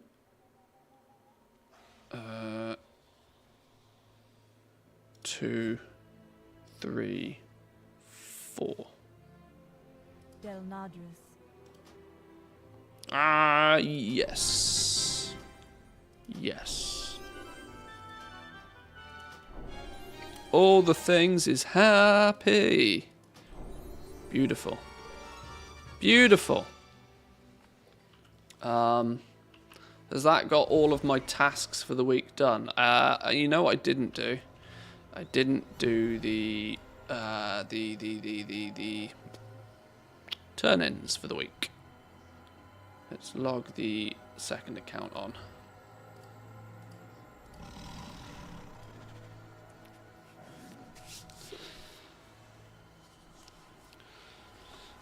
Legendary equals the gold sync of the expansion. What's the cost of actually making it now? It's probably, I mean, you know, day one it was probably 1 million gold, right? It's probably going to become substantially cheaper than that. I can't imagine that it's going to be that much of a gold sink. But if every warrior, paladin, and death knight tries to make it, then I suppose it could actually add up.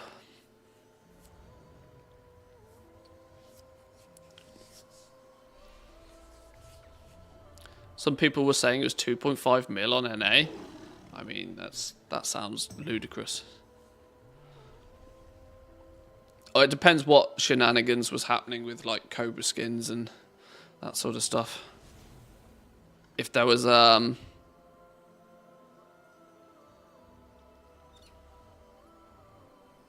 if there was shenanigans at play, then it's a different story.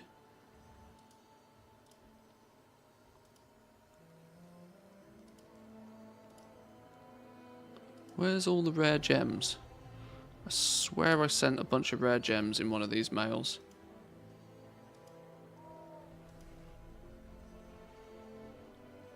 Bunch of Alex Strazites, there we go.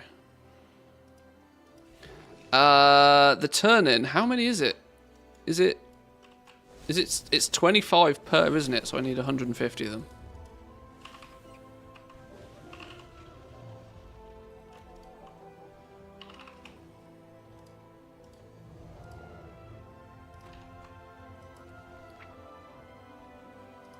What are these? Overgrown Freyan girdle. No, overgrown Freyan boots. Wait. Why? What? Who? What? Why? Oh, you're kidding me. I've just bought and learnt that appearance, and there was a copy of them. Oh, flipping hell. Is that the same transmog set? I am honored. It is as well. What a bag of dicks. Oh, I've just wasted an entire seed bloom then. Oh well, I can't undo that process now. That's annoying. Why does bad things always happen to good people? I'm considering myself good people here, by the way. Good luck, friend.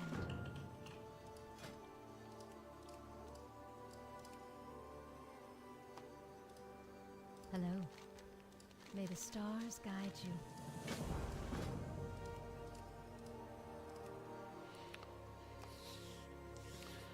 Cobra skins are normalizing today. I don't think it's going to be a huge issue. The amount has doubled in a day.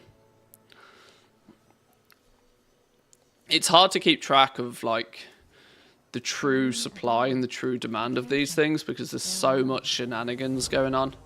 There's so many people speculatively buying these things and reselling them, and they end up sat in somebody's mailbox for 2 days, and you know, just because they're sat in somebody's mailbox doesn't mean that they don't exist, but it does kind of make it a little bit more difficult to track maybe what the hell's going on. I think this dude has done everything that needs to be done. Hang on, there's a Dream Seed cache over here. Oh, maybe this is one of the ones that... Boom.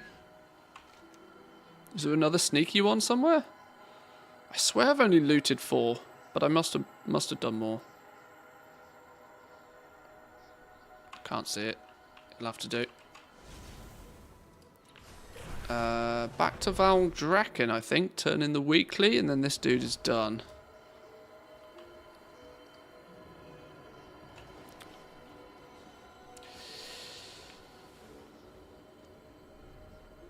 Want to know the true supply? Try and reset it. Yeah, that's always a good way to get them to come out the woodwork, you know. It's so often you see that happen. And it's funny, right? I always say this: the best way to reset a market is to trick somebody else into doing it for you.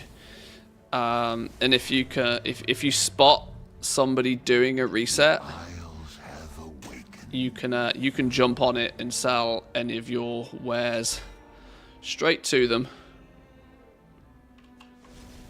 often for a considerable markup.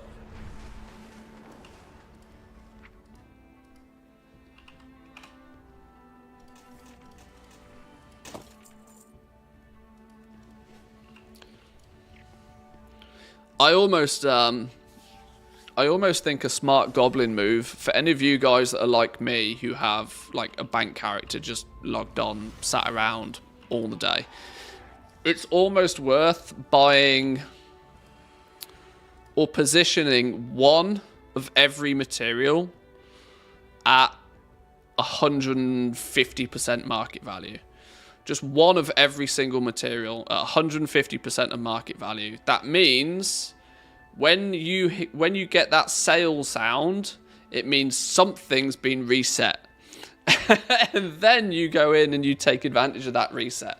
Because sometimes catching a reset when it happens, that hour after somebody resets a market, is where you can sell a shitload of stuff. Either to the person who reset it, that is then desperately running around trying to chase their tail to keep their position that they've bought themselves into.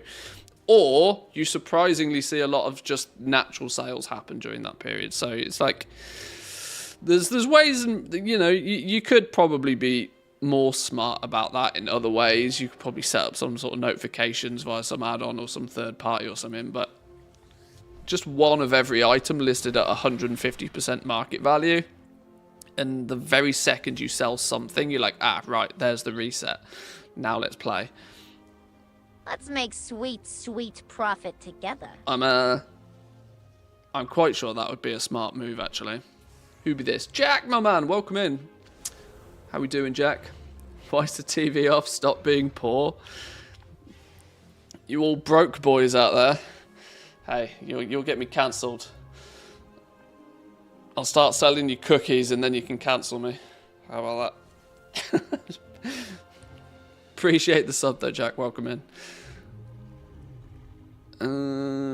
Is there any shenanigans at play though? Dreaming Essence is still massively dominating. 13,000 the damn stuff. That's not going anywhere soon.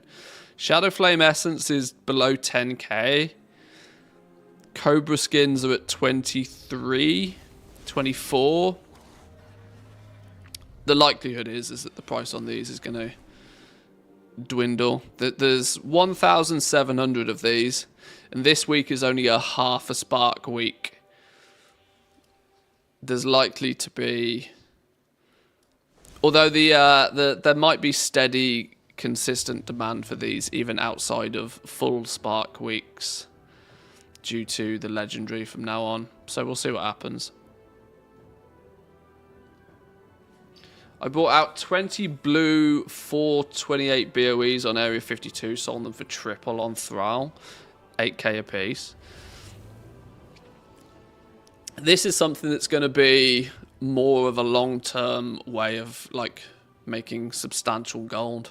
Taking stuff from places where it's abundant and cheap and selling it places where it's rarer and more lucrative. The more of that you can do, the better.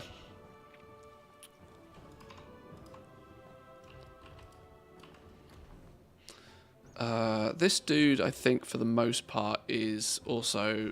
Oh, no, hang on. We didn't turn in the weekly, did we? Or did I? No, I did. I did. Shadowflame might pick up in the evening with raid reset and Lego drops needing to be crafted. Well, this is it. You might see there's a run on that sort of stuff after the raid. You know, you sell your potions and, you know, your flasks and that sort of stuff. You pump that before food buffs. You pump all of that before people go raiding for the evening. But things like anything that goes into the crafting of the legendary, you might see a spike in later on in the evening once people have done their raid. And, you know, anybody that gets the ability is going to be... nobody is going to raid in the evening, get the ability to craft the legendary, and then go to log off and go to bed. It's just not happening, right? You're going to do the quest chain. You're going to try and get it crafted up. So you might see there be more of a demand for that sort of stuff later on in the evening. Somebody's been resetting the ring enchants at quality 3 every Wednesday for the last month. It's probably a smart move. Everybody needs rings. Everybody needs them.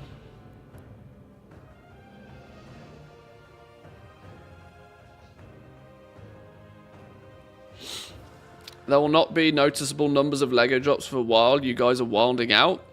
Sounds like what a sneaky goblin would say. Sounds like a sneaky goblin kind of thing. Please put some effort into your mug. People are watching. No, nobody's watching. It's fine.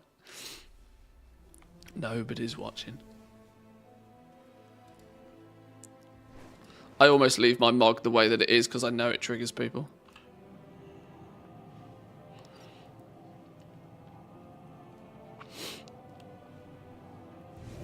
It's silly, right? I do so much collecting of recipes and stuff, yet then basically never mog a single character ever. Is this retail or private servers? Retail, my friend. Retail. I mean, don't play private server. Why would you play private servers nowadays? I'm confused to why you even would play private servers. Virtually every version of the game that's ever existed is in the hands of players anyway, in some way, shape or form. We've got Classic, we've got Hardcore Classic, we've got Season of Discovery at the end of the week, we've got Retail, we've got Wrath of the Lich King. Like, it's outrageous.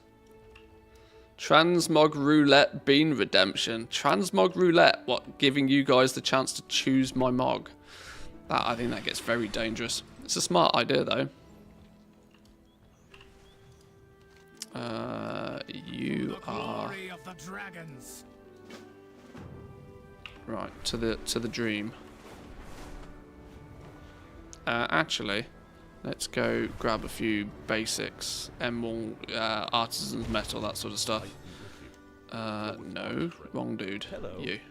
See you around. Safe travel. Do I need anything else specifically for this dude? I don't think I do. Maybe we do just go straight to the Emerald Dream. No sub fee for private servers. I mean, I tend to think that most of those private servers seem to be even more aggressively monetized than retail.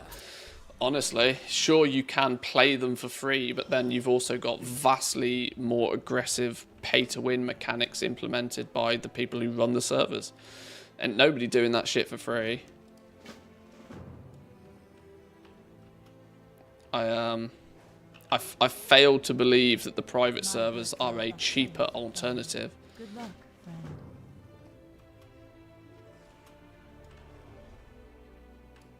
I mean, it might be. I've never even attempted, honestly, but...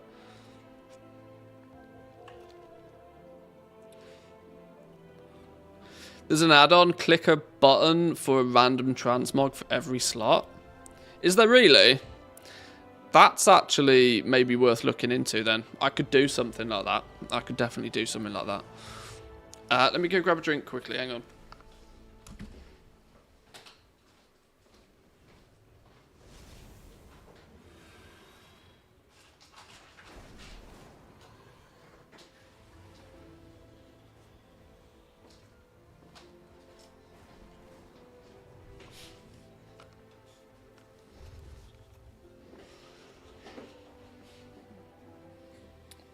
Poll up. Poll up. What's this? Should Manthieus work on his mog? Okay. I'm voting. I'm voting. There seems to be a favoritism going on here.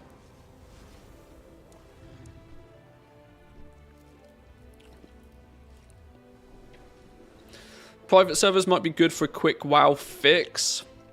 I remember joining a vanilla one a long time ago. It was it was at night shift and I was bored.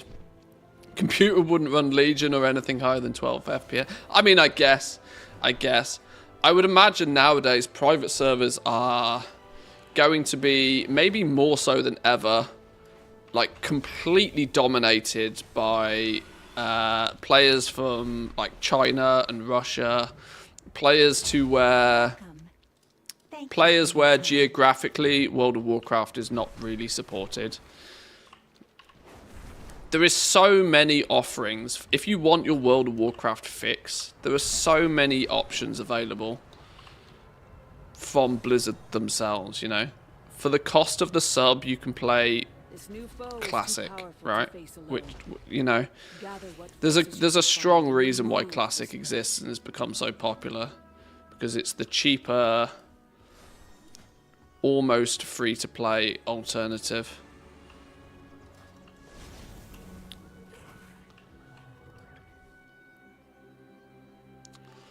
Definitely complain about having to pay the sub, but I'd still rather pay it than go to a private server. I think one of the aspects of World of Warcraft that's always been of great appeal, mostly also why I've never been too much of a fan of the classic scenario, or in turn private servers, is because from an MMO perspective, I like the persistence. I like that anything that I do in the game, there's an element of, once I've done it, and I'll always have it done. This, for a long time, for me, was one of the major reasons why I got into crafting. Because crafting felt like I was working towards something that was permanent. If I get a crafting recipe, I will forever have that crafting recipe. Meaning I can then buy some materials and craft that thing as many times as I physically want. This is why farming for me has always been considerably more of a chore, and something I tend to advertise is that if you are genuinely really enjoying just farming, then sure, you do you. But the art of farming to make gold, I think, should only ever be like a means to an end. I don't ever think it should be something that you do permanently. Like I said, unless you like genuinely just really enjoy it. Damn, that's annoying. A 460 pair of legs that are going to clash with my tier set. That's annoying. So the time I get loot that I can't use. Wildly annoying, that one. I will wait for this one, 24 seconds.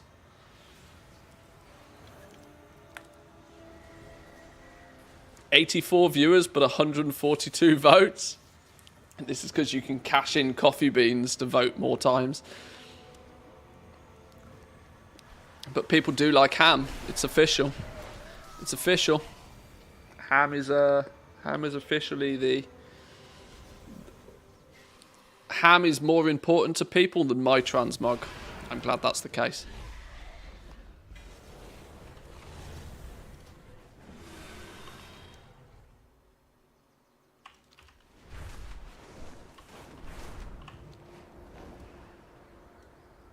Ham mog it is. I want the rep from here, but I'm running out of dewdrops on this ult.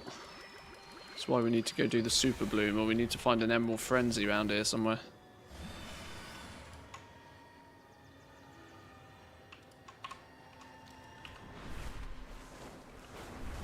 Can't end up looking worse at it. Well, that's true. My mog is actually unbelievably bad because I don't do anything about it. Realistically, all it would end up being is if I put a transmog redeem, it would just end up being a cost Manthieus 5,000 gold button, wouldn't it? That's basically what it is. Every time I remog my gear.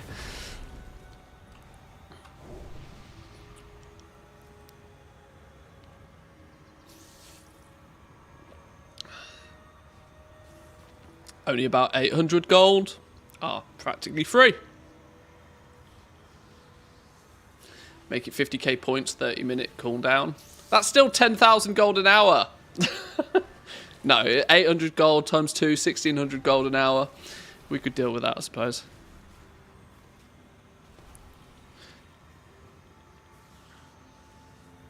Cheaper if you have crap gear because it's based on repair cost. Oh, is that what it is? Okay. I've never figured out what the transmogging cost is. Also, I've never really used it, so it's fine. We've got 13 minutes for a super bloom. Let's see if I can get most of my chores done on this dude before the super bloom kicks in even.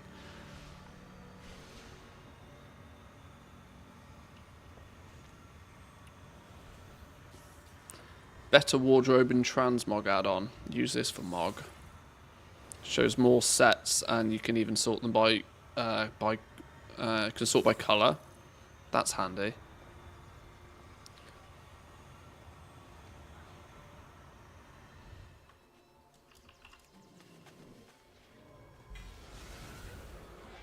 Only keep it active during the trial of style, because then it's free. Oh, that's a cheat code. That could work.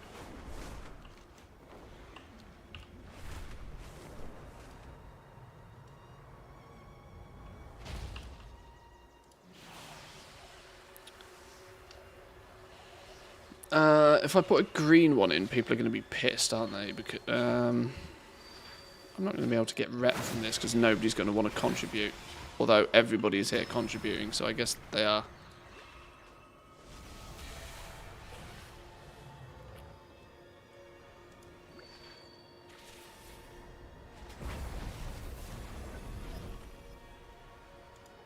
Let's get it to 50, there we go.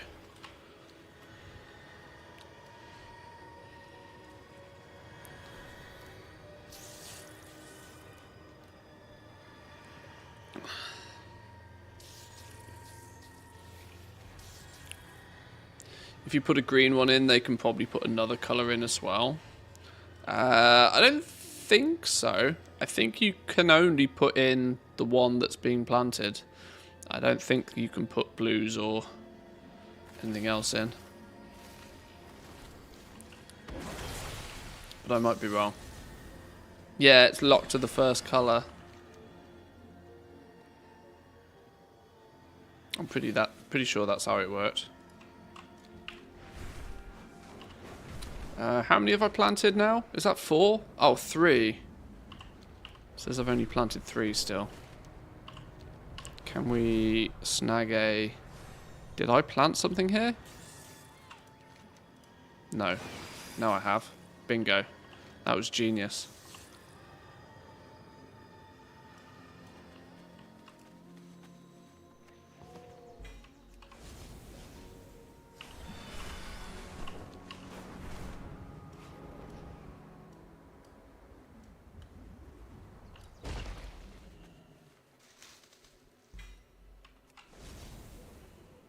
Right, one more.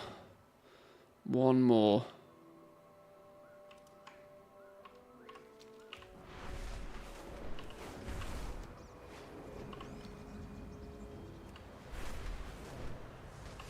A lot of seed planting today, unfortunately, but this is what we do on reset day. I want to get the basic chores done and dusted, get them out of the way.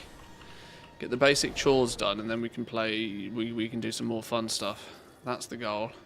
Also, I am kind of planning on playing this season of Discovery.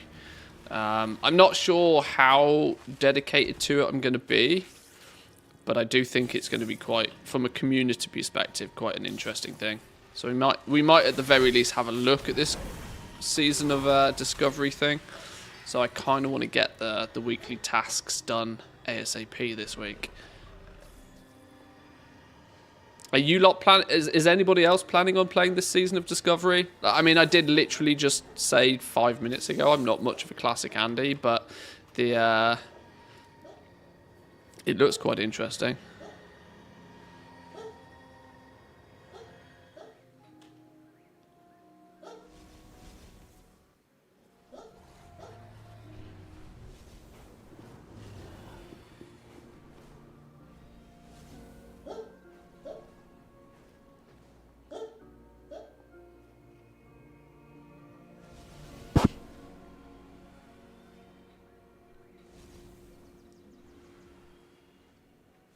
She's running in her sleep. Dream squirrels. Papo. Papo. She's fast asleep. I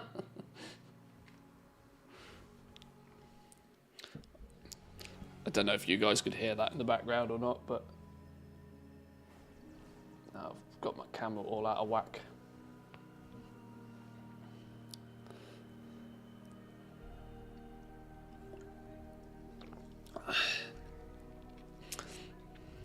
Okay, there seems to be some mixed emotions on the season of Discovery.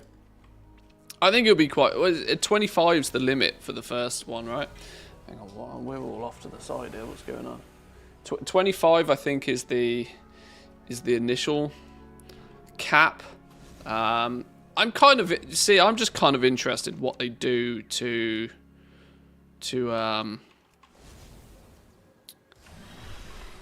you know, how are they gonna change it up? What are the secrets gonna be? They said silly things like mage tanking and whatever, which could just be quite humorous.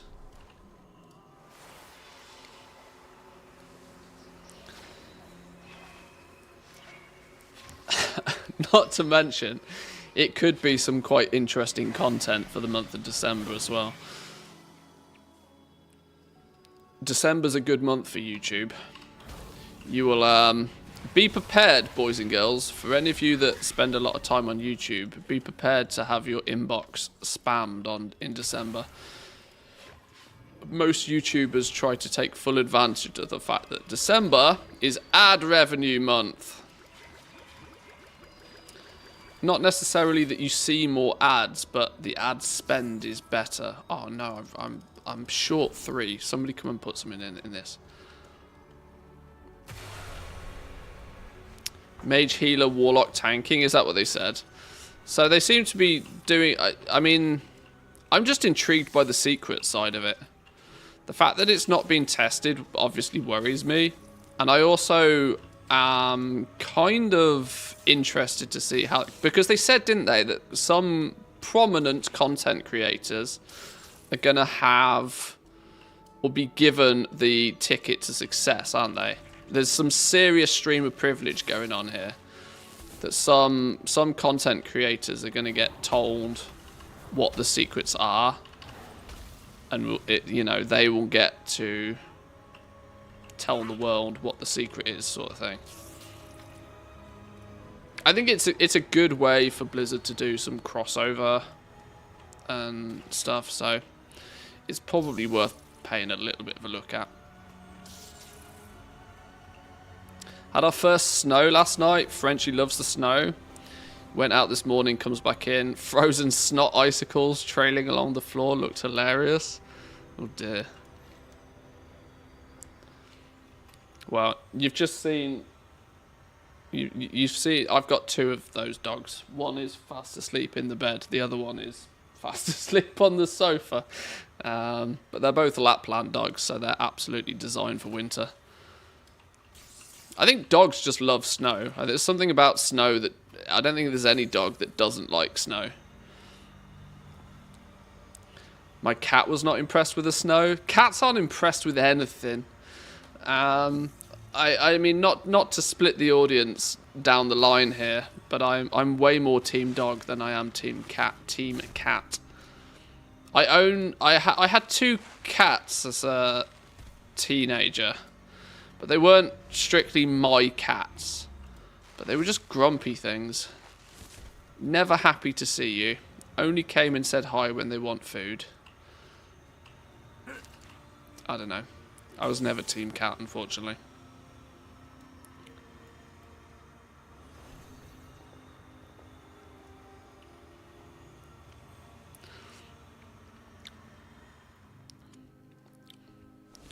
Team both.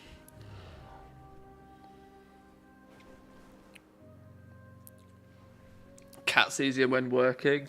That's true. A cat is more simplistic for it to be able to look after itself.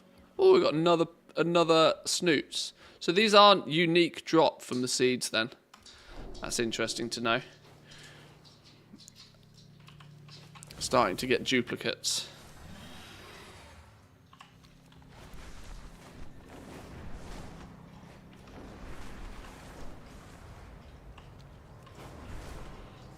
3 minutes till the super bloom. Can I, in those 3 minutes, get the other bits and pieces sorted? Let's have a look. You're done. There's not really much necessity to do the turn-ins on this character, but maybe I'll do it anyway, just because. I've got some spare gems kicking about.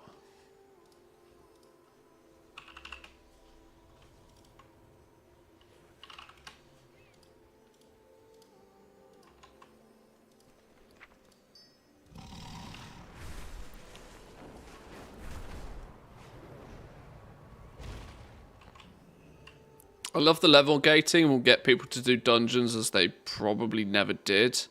I don't even know how Razorfen's dungeons are at all, for example.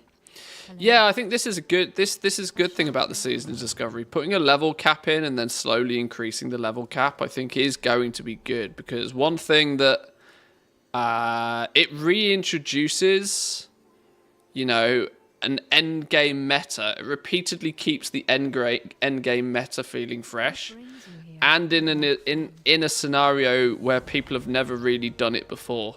Maybe outside of some very dedicated classic level 19 or 29 twinks or something like that, maybe. But generally, most players will have absolutely no clue what is considered good gear at level 25 or how to get it or anything along those lines. I think in that regard, it could make Classic quite a vibe for a few weeks for sure. But we'll see. We'll see how much it grabs me. I'm intrigued. I have intrigue, which is a good start, right? It also doesn't start until 11 p.m. at night for me again, which is another frustration, but, you know, it is what it is.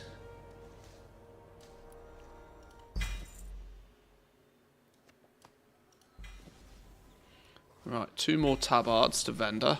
Happy. What do we get here? 441. Collar. 441. Oh, that's an upgrade. For sure.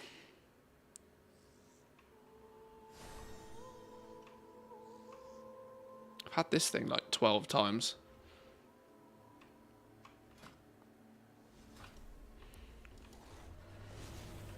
Right, I think we're just ready and waiting on the super bloom now for this dude.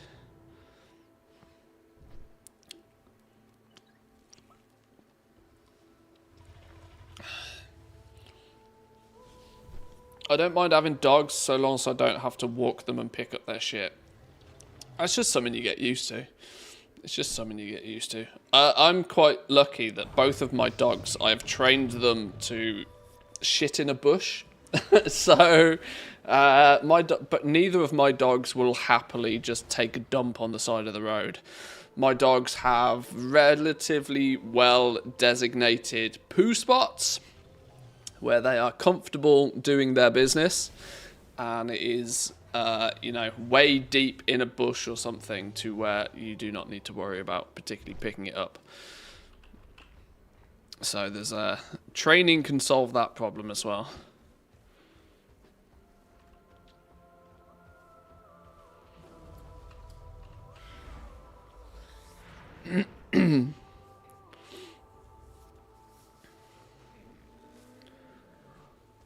Need a therapy dog to go outside and exercise.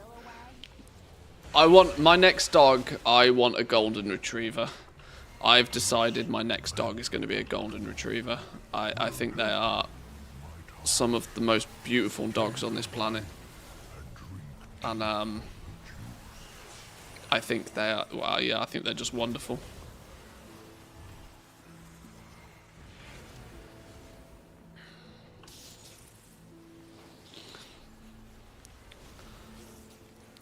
Dogs are cool, they're innocent like a child and maybe loyal too, but imagine the prospect of arriving home on a rainy Sunday at 12 AM and still having to walk the dog outfit to take a shit. Nope, not happening. Yeah, you can just let a cat be for a lot longer, but I'm of the opinion that if you're going to have a... This is why I think people that have dogs, you know, often almost treat them like children, because you in a way you kind of do. You still have to feed them twice a day. You preferably need to take them out for a walk twice a day. They need looking after. It is another living creature in your house. A cat will sort itself to a degree, but this is also why I don't think cats are anywhere near as loyal, nor are they as... If you've just got, you know, if you have a cat, I just feel like you've got a random feline living in your house. Cat litter trays are also one of the most vile things on the planet. So, I don't know. I will always place my argument in for Team Dog, but I know it's a divisive topic. Where am I from? I'm very English, my friend. Very English. But I actually live in Finland. For if that really matters.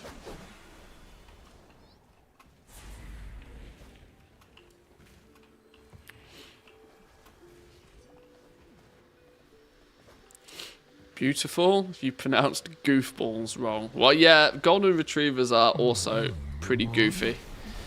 Pretty goofy. What brings you to Finland?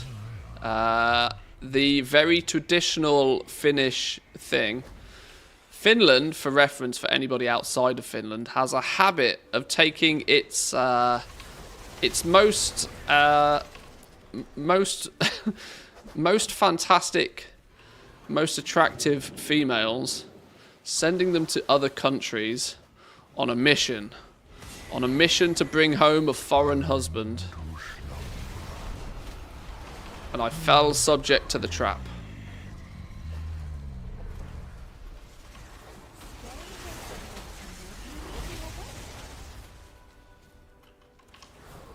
No, the slightly more detailed approach there is my wife is Finnish.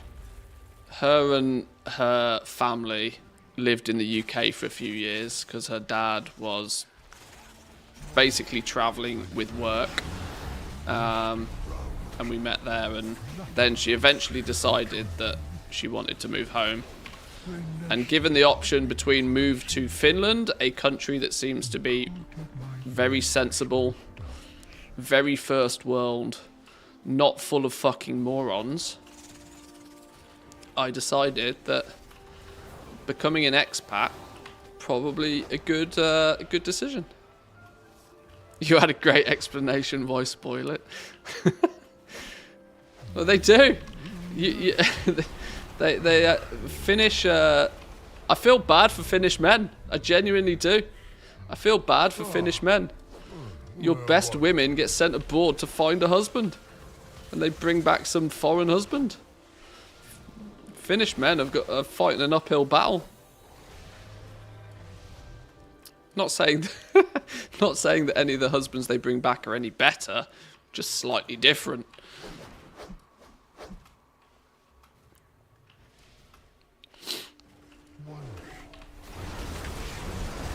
I think it was move there or divorce. Well, we didn't actually get married until we'd already moved to Finland, so I got married in Finland. So I made the active decision before I was locked down.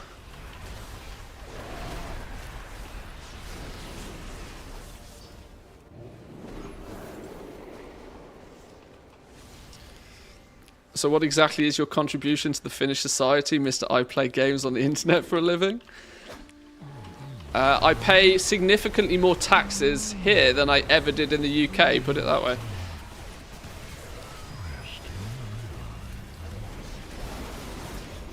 So in that regard, I'm a great member of society.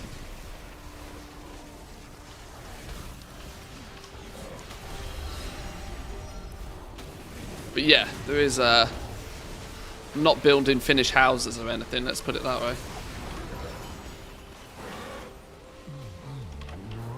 Maybe one day I'll run for Prime Minister or something. No, Finland is a country that has actually got politics done. Finnish people don't agree with me on this one, but that's because they sometimes know no better. But Finnish politics is substantially more sensible and logical than nearly any politics from anywhere else. So I would not want to rock the boat with my weird foreign policies and brain. Just there to buff the numbers, they need the pop count. Finland, I think, is about 6 million people nowadays. That number probably has grown a touch since it was last counted, but population of Finland's not very big. You know, when you consider what Germany is, probably 80 million. The UK, I think, is about 60. You know, some relatively sizable European countries, 6 million starts to look a bit tiddly, but it's enough people that stuff works well, and it's not so many people that stuff starts to break because of too many people, if that makes sense. It's a nice happy medium.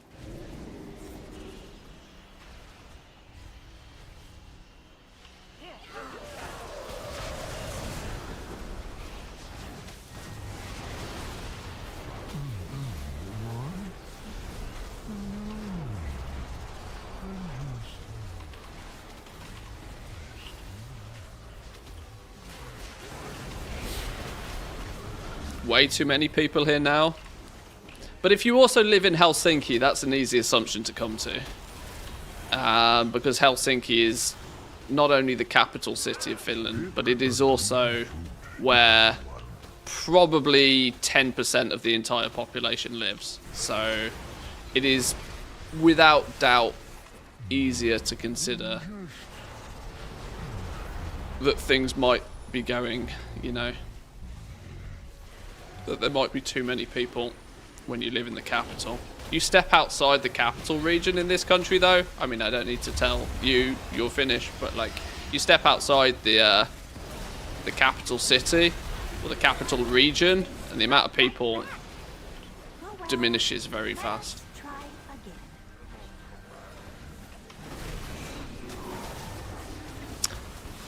Mrs. Manthieus ever appeared on stream?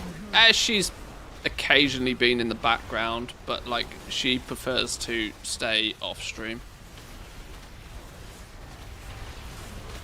Hence why if she ever comes to the studio or something, I will turn the mic off and go to the AFK screen or something for a while. She prefers to keep her anonymity.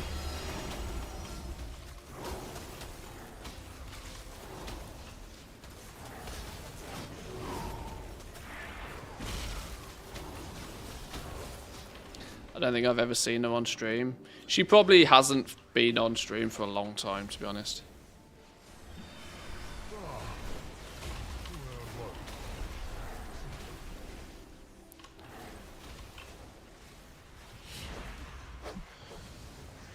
Closest was the voice in the green room. Yeah, well, at our old place, it was a bit harder to stay off stream because it was a smaller house. I was in the smaller room.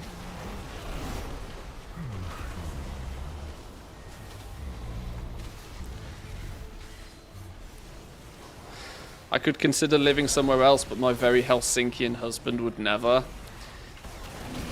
My sister-in-law is kind of in the same position. She would like to sort of move out of Helsinki. They don't live in Helsinki, but they live close enough that it's still considered Helsinki.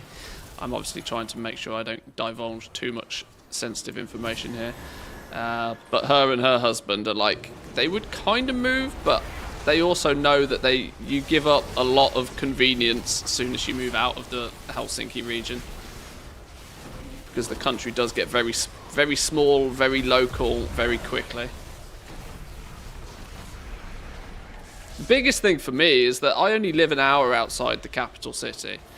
I don't, you know, I consider I live in the country, but I only live an hour outside the capital city. And just 1 hour outside the capital, I basically don't have any takeaway options. There is one takeaway option. One pizza restaurant that will deliver to my house. That's the takeaway options, and I'm only 1 hour outside the capital region. You imagine, you know, if you go a bit further afield. It goes to show just how heavily populated the capital region is compared to the rest. Ooh! Oh, Druid. 424 though. That goes on the sell it list. What's this? 421 one-handed dagger. Learn the first. Sell the second, that's the rule.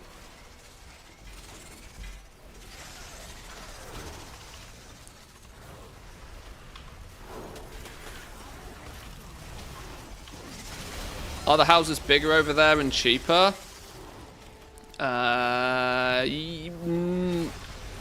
No. There is nothing cheap about Finland. It doesn't really matter where you go. There's nothing what I'd consider cheap in Finland.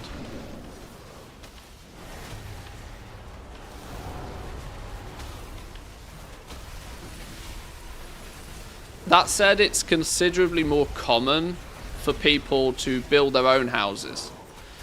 There's at least in recent years, there's been a bit of problems with it over the last couple of years specifically. COVID made it so a lot of people wanted to move further out of the city, and the approach a lot of people took was, well, there isn't that many houses available, like, in the countryside. So we'll buy a plot of land and we'll build our own house, which is much more common in Finland than I think it is in most countries. When I say build your own house, you basically go to a company and they have prefabricated houses that you can tweak and customize the design of. Not quite IKEA, but not far off. The issue is lots of people wanted to move to the country when COVID was a thing because people wanted their space, and they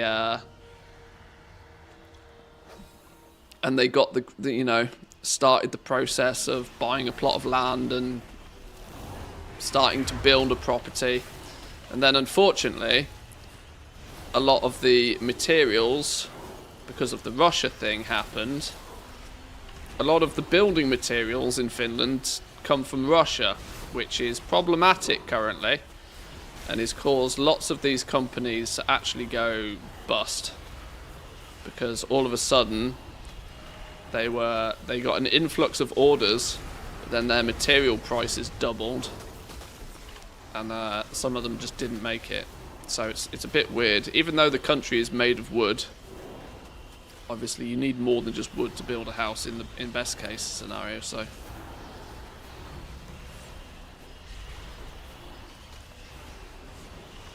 it's funny though, even on the edge of the capital area, it can still take about an hour to get into the Helsinki centre with public transport. Yeah, I know. It's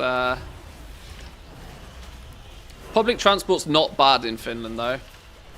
It's not as good as it could be, but it's pretty reasonable. It's not cheap though. This is another problem. If you try and use public transport as an alternative, let's say you're mum, dad, 2 kids, and you decide to be green, we'll jump on the train instead of taking the car. For example, you go on a day trip somewhere. By the time you've bought 4 train tickets there and back, you could have flipping taken an Uber and it would have been cheaper. It's that's your problem.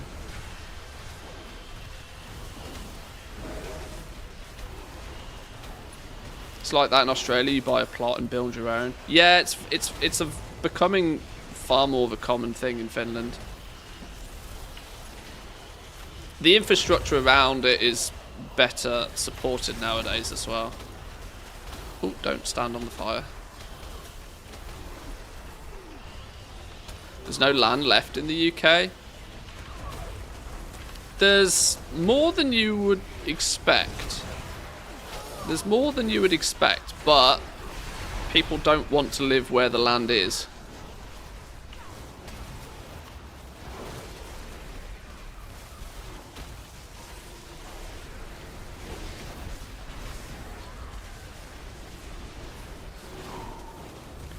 People want to buy a plot of land, and they want to buy a plot of land in or right next to a city.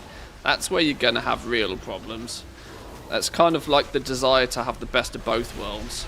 When people build a house in Finland, they deliberately put themselves as far away as they can possibly get from everybody else. And that's an active choice. A lot of Finnish people their absolute dream is to move to the countryside and never have to speak to anybody ever again, ever.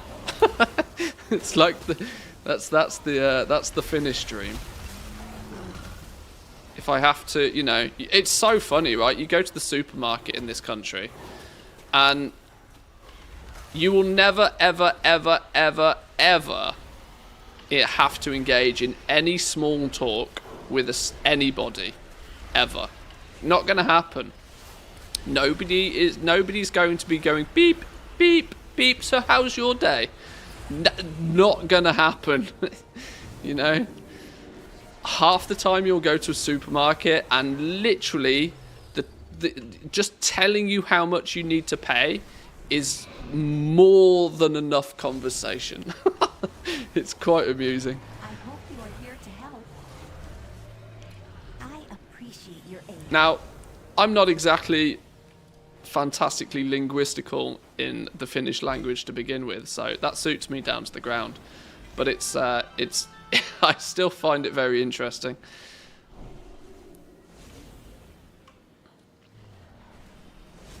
How you have to go out of your way to have a conversation in this country.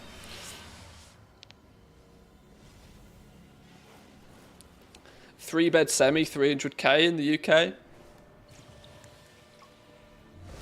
I'm assuming that's in the UK. Three-bed semi for 300k seems pretty reasonable.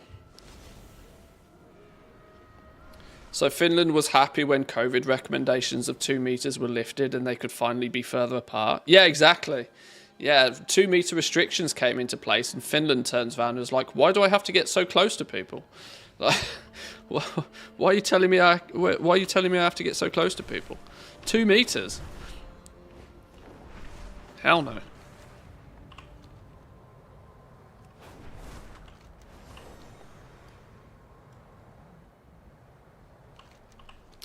I've flown past the city again. Here we go. Right. Did I hand everything in and finish everything before? Did I convert my seed bloom? I didn't. I guess I want to go for the gear before anything else. There is potentially wands and weapons and all of that sorts of stuff, but some of this I can pick up on other characters. If I'm on mage and I'm limited to cloth wearers, I want the Farewell. armor pieces first. There we go. Sounds like a perfect society. Life is all around us. Find your Like I said, own trail. generally one of my favorite things about this country is just how generally logical people are. Like, nothing is going to happen unless it makes sense. Rest until Nothing is going to be significantly like broken in favor of like making somebody lots of money or something. It's just a country of logical people. And I like it a lot.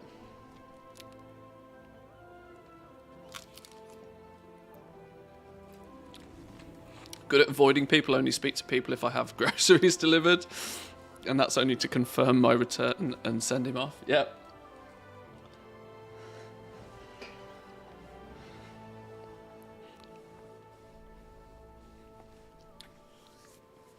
You're quite talkative. How does that mix with you? Well, I'm quite talkative because I'm streaming. There's a part of me when I'm not streaming that is quite happy to sit there in silence. The need to be talking all the time is grossly inflated because I'm streaming.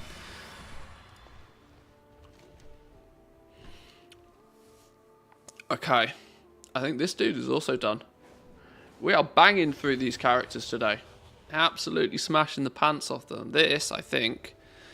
I need to head back to Valdrack and actually hand in the weekly. I'm pretty sure now that is my main 3 characters done.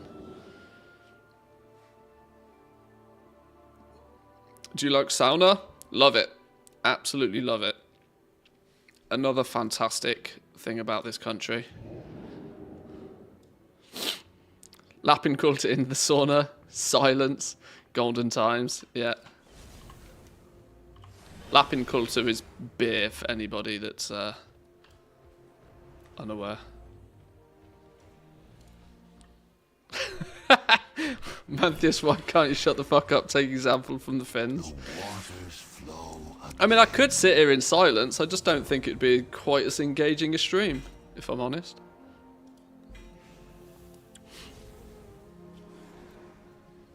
That's soulbound. Okay. Send these rep tokens off. Yeah, the sauna culture in this country is also great. I should be sponsored by Finland at this point, I feel.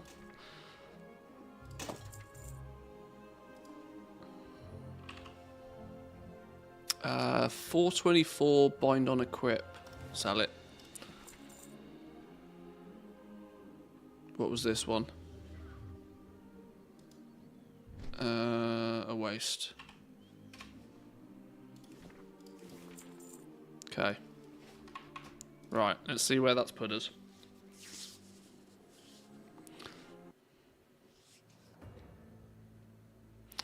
I love it when people ask a question and instead of waiting for the answer, they talk to fill in the silence. I can wait a long time for an answer. I'm not scared of the silence. Yeah, embracing silence is something that's harder. The irony, easier said than done. Definitely pun intended.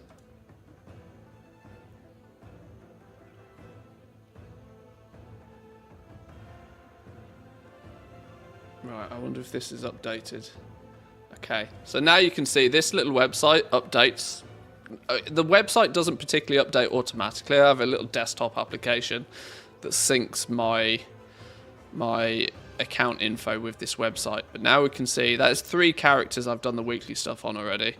3 of what I consider the more important characters. So a mail wearer, a cloth wearer, and a plate character. I need to get my druid.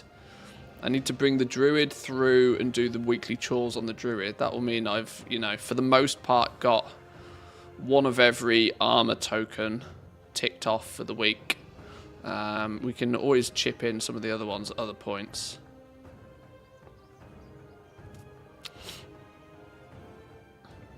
Getting there, getting there.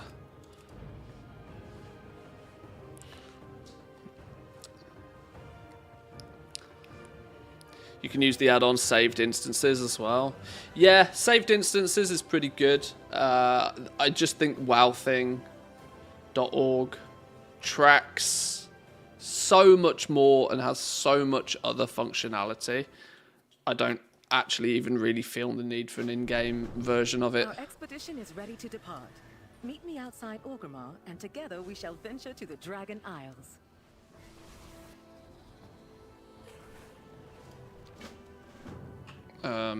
Rep tokens probably are plenty on this dude already.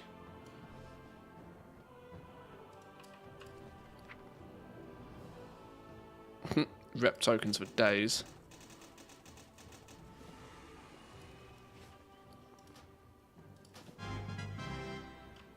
Ha! Lol, that green was actually an upgrade. I guess that happens from time to time. Did we have any Tuskar? Because I'm still... In fact, I'm short on all of these.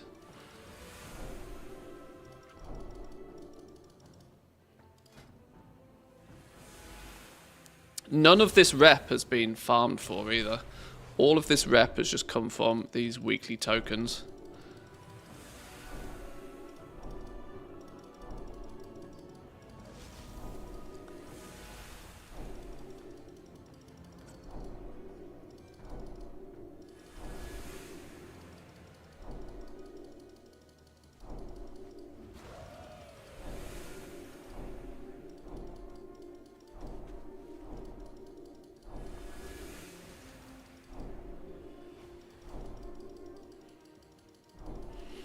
I wish you could spam click these ones. It would make life much easier if you could spam click these ones.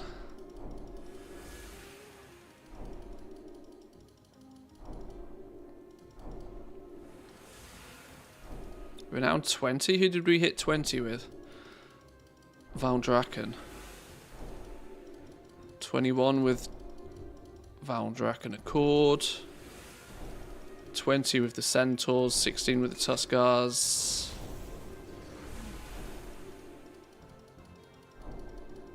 Pretty speedy. There we go.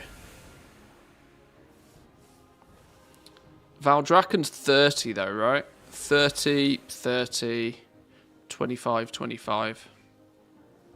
Okay. Where do you get those tokens from? The main weekly Aiding the Accord quest. Once you have maxed the rep, the 5 tokens it gives you are 500 rep tokens and they're account bound, so you can send them off places. If you end up doing this quest like on multiple characters every week, it starts to the quantity of those tokens starts to add up quite quickly.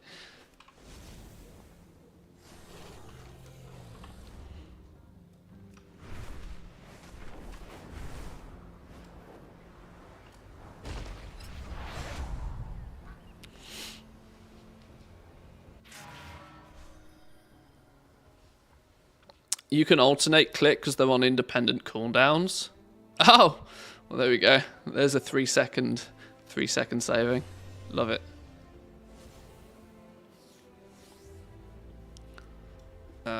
We need 3 quests. We need this one. We need this one. What brings you here? Del Madras. And we need the Super Bloom one. There's the 3 main quests we need. Let's also grab some gems. I might need to buy some cheap gems.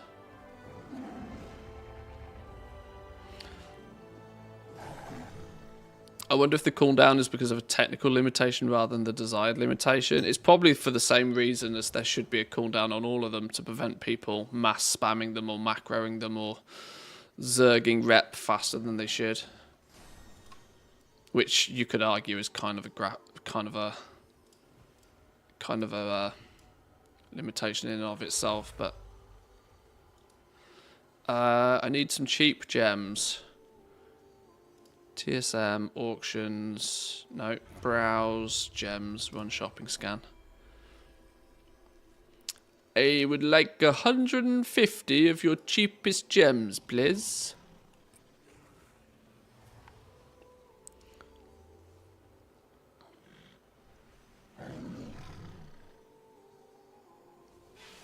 Span that game time wherever you can. Yeah. Wow, quality 3 Alexstrasites actually are one of the cheapest gems on the market.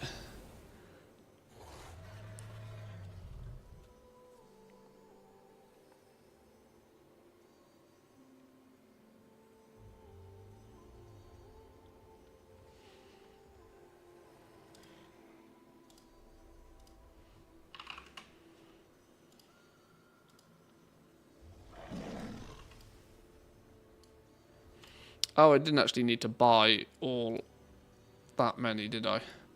Because I already had some in my bags. Alright, whatever.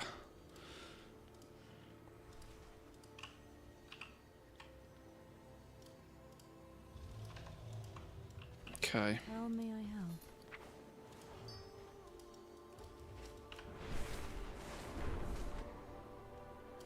What was this? Sure. Ishnu Allah. Ashaf Allah.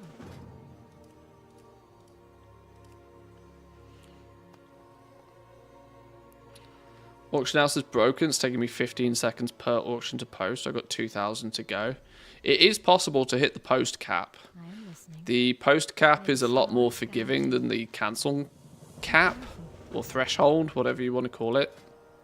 But it does happen once you go past about 150 auctions quickly.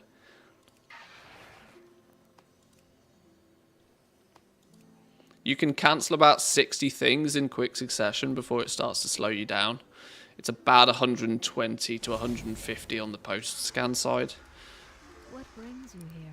Ashaf If the mailbox is fast enough, you can sometimes hit that cap.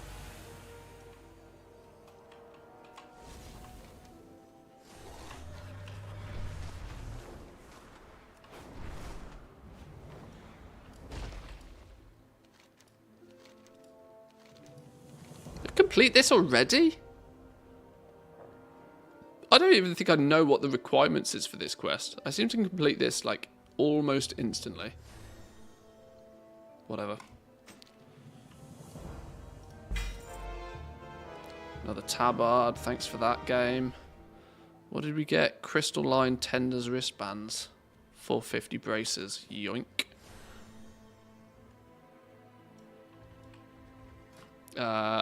This character's not even 400 item level. Ouch. Ouch. Probably being held back by a 292 trinket and a 266 trinket. Ooh, okay. Spicy meatball.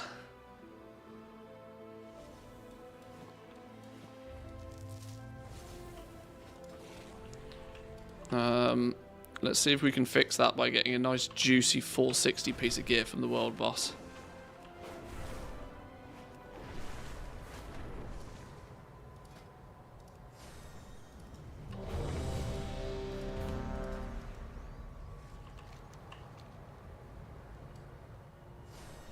If only you had some 424 trinkets somewhere. It's true. That is very true.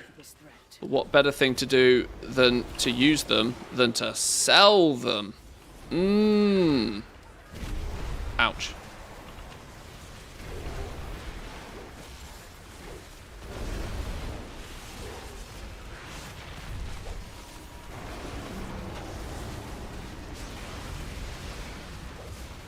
Do we have to have the boss in the water? My poor feral druid's choking here.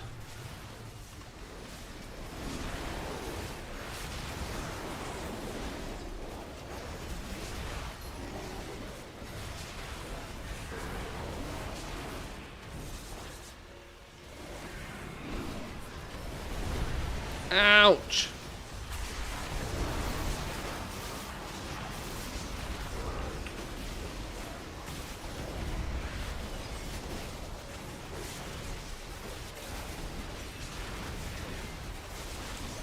Finally got my first character to renown 20 with the Dream People. I can play my alts here now. Yeah, I'm, while I know I didn't do it anywhere near as efficiently as I probably could have eventually, it's actually been such a nice thing to have had renown 20 quite quickly. Oh! I got slapped. I don't know what slapped me. Well, I'm now dead. I guess 392 gear will do that to you. Take a shot. Dream Seed, Drake's Crests, Dragonelle Supplies. No, nothing any good. Oh, no res, people. No res. No res. Poor me. If I just leave the group, will it fix this timer? No, still dead for 77 seconds. Oh, there we go. What killed me? Ruptured Earth, of course.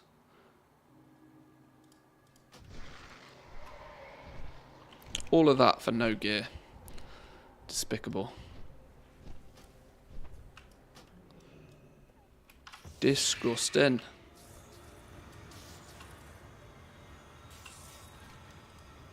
Ooh, a full one. That'll do. Can we get there before that finishes? What's the chances? With branches in the way, probably not, but... No, missed it.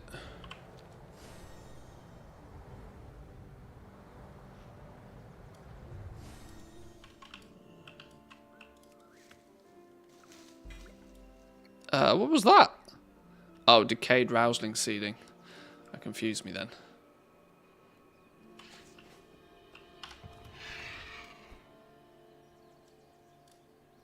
Has anybody done much farming in the new zone?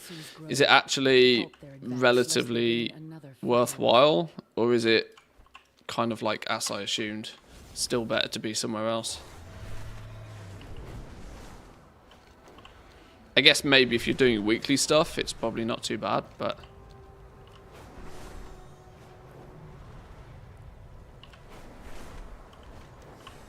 Oh, I'm going to miss this one as well, aren't I? Yep. Okay, now.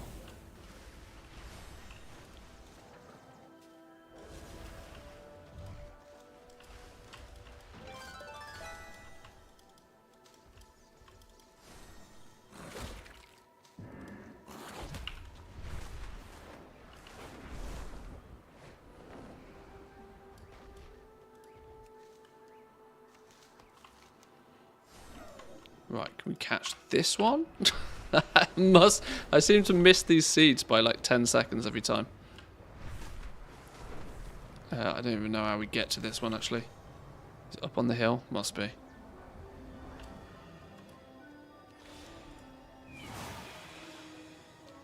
Right, 17 seconds. We'll just wait for this one.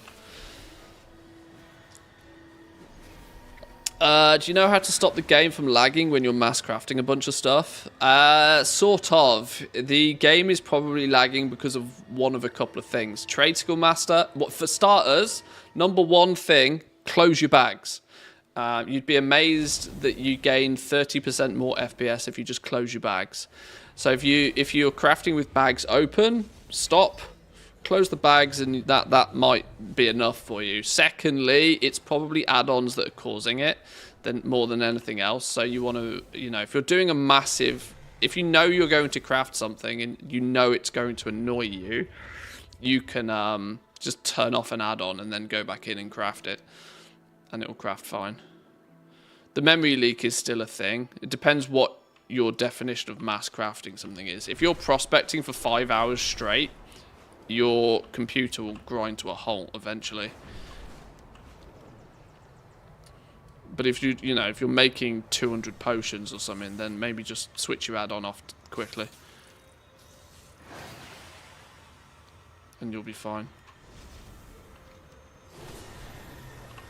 Oh, an Emerald Frenzy. Don't mind if I do.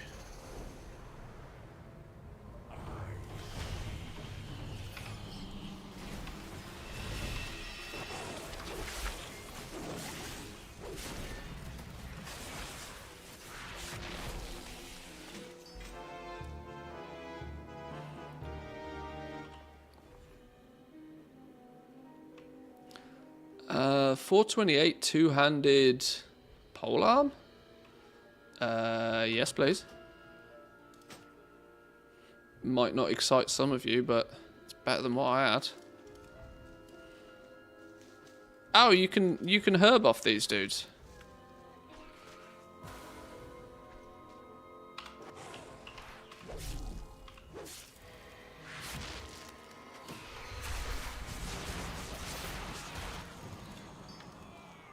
You can herb legit herbs off these dudes. Oh, maybe not anymore. Oh, the emerald. Oh, that's interesting. Had anybody figured that out previously? That during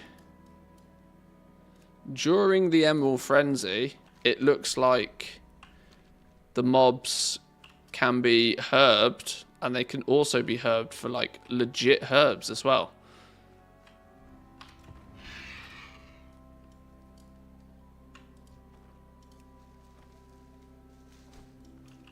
Or maybe they still can. Hock and bloom. They're not good herbs, mind. Saxifrage. I mean, still 5 gold.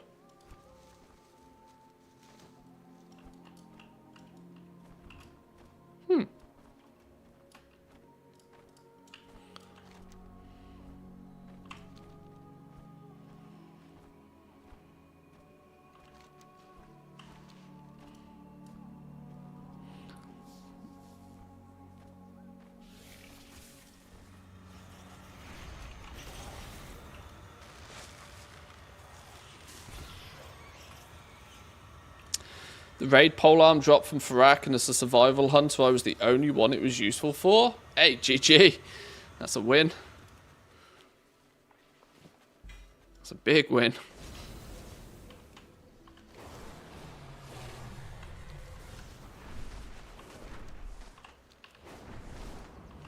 How many more seeds do I need on this one? 2 more.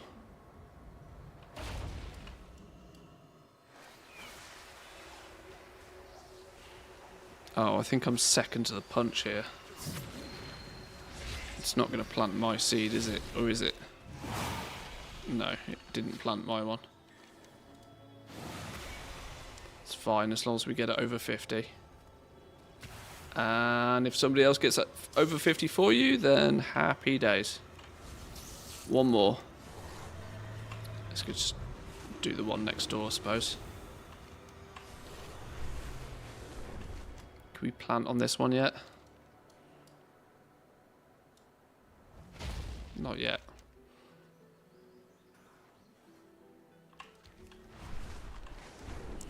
Plumber sometimes shows the right ones. Sometimes shows that you can plant on them. Sometimes it doesn't. I don't know why. I don't know if it needs to have seen, like, something first. I don't know.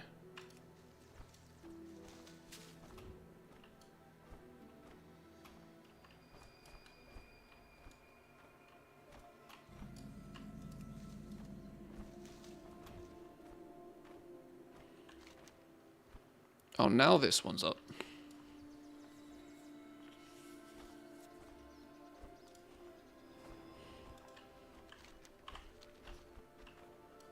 Oh, it's a green one as well. We've got plenty of these. There we go. There's our 5th one planted. Put a dewdrop in there. And somebody takes it to 50 as well. Beautiful. Means we have scumbag leached all of the seeds we need to.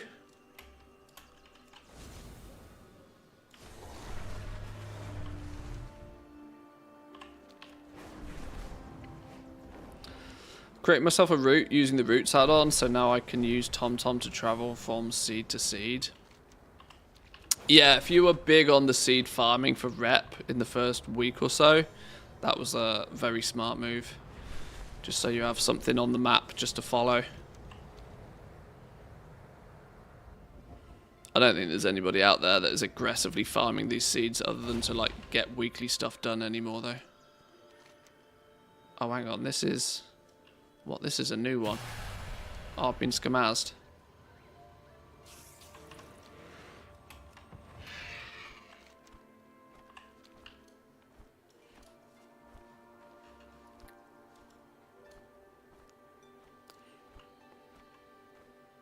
Regular flying feels so weird now. I mean, I get it, it's convenient for some people, but regular flying just feels odd. I've got so used to dragon flying, or what's now going to be renamed dynamic flight. It feels really weird when you're on a the fact that I can just stop and I'm just hovering in midair already like makes my brain feel weird.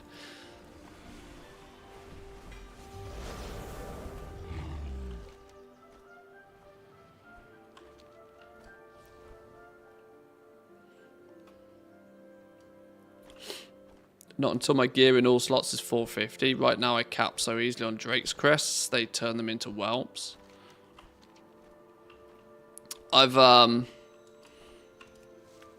Yeah, I still have... Oh no, that's a prickly plum, I don't want that. I still haven't hit 450, gear-wise.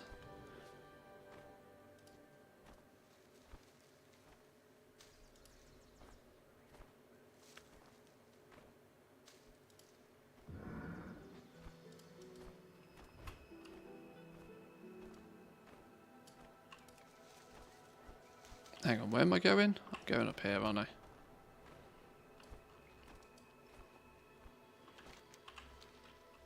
Right, super blooms in 13 minutes.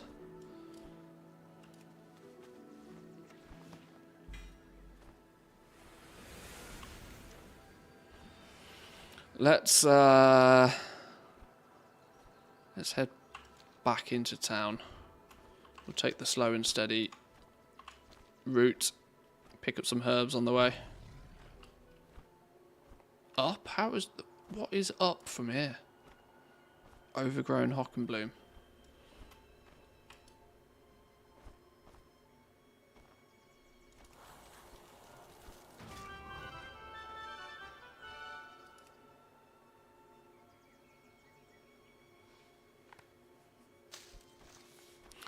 Bubble Poppy, Hockenbloom, Saxifrage and Wraithbark all at quality 1 from overloading on that. It really doesn't seem worth to overload on those ones.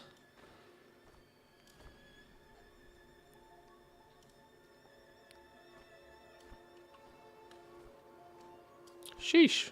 From way up high down to way down low.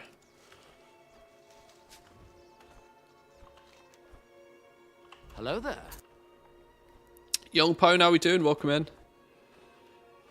Hope you're well. I mean, it's hard not to be well on reset day, surely, right? Everything happening on a reset day.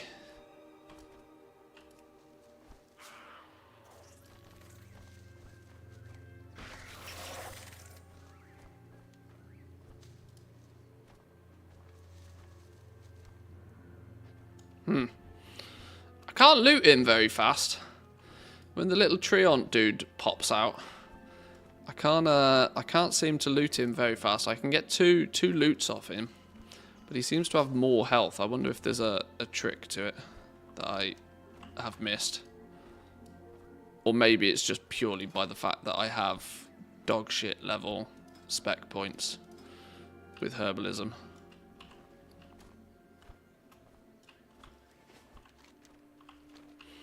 I really, really, really should have taken more time to level up herbalism and mining at the beginning of the expansion. I wasted way too much time doing other silly things.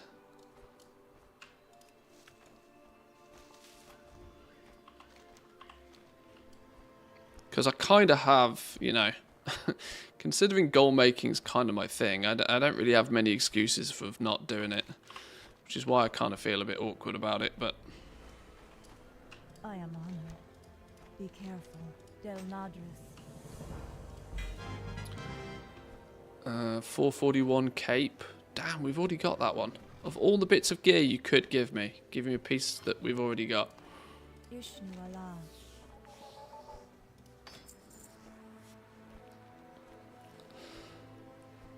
As you're looting him, you can move to keep up with him. Your cast bar doesn't stop. Oh, okay. Well, that might be a way to get one extra cast off on him then maybe. What's the point of doing herbalism right now though? Anything you pick up is something you can sell. That's true at any point. One of the things that is, because you never know what's coming, right? Whilst we know that we obviously can guess what's coming, we can guess that there might be clearly something is going to happen within the next 12 months. We don't strictly know what that thing might be though. So there's always, in my mind, there's always reason to be doing some of this sort of stuff due to the fact that, you know, tomorrow they could 10.2.5 could drop a new zone or buff the way that herbs work or something that all of a sudden means that there's some good reason to go out and do it again. And if your character's ready to take advantage of that, that's when you make big gold. If you are being able to take advantage of opportunities and take advantage of them quickly is one of the biggest ways to make like substantial amounts of gold. We're not talking like 20k an hour here. If you want to take advantage of the 100k an hour, 200k an hour things that happen from time to time, your setup prior to something happening is almost more important than anything else.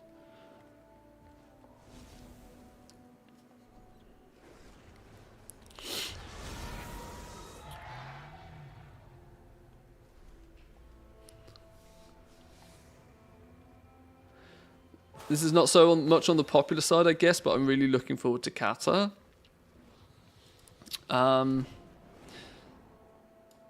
Yeah, you're probably right. That's probably not a popular opinion.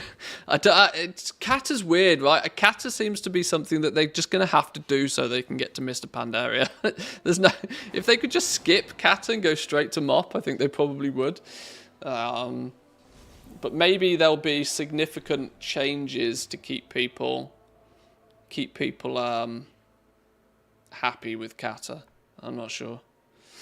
We've got about 7 minutes until the next seed bloom pops up that I can do on this toon. So I'm going to take a quick 2-minute break. I'm going to grab a drink, quick bathroom break, stretch my legs for 2 minutes, and we'll be back in 2. Entertain yourselves for a couple.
Alrighty. I guess I'm happy with all expansions since I started in Kata.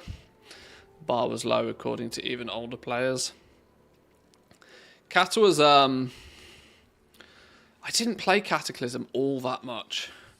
It's one of the, I can't remember exactly what was going on IRL during Cataclysm, but it was one of the expansions I played the least.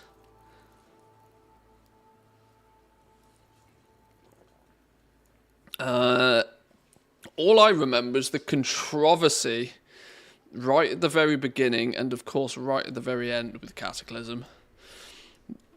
Right at the very beginning because people all of a sudden had mechanics in dungeons and didn't know what the fucking hell was going on.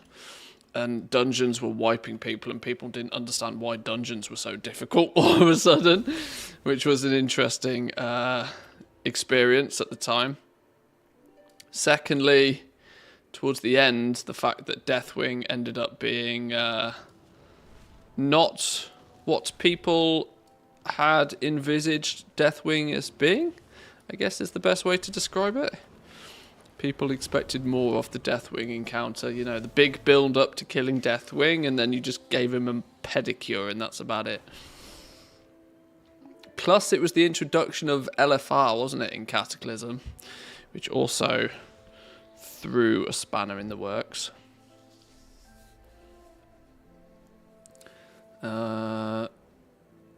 At release as a mage, you would run out of mana after about 2 minutes during a boss fight.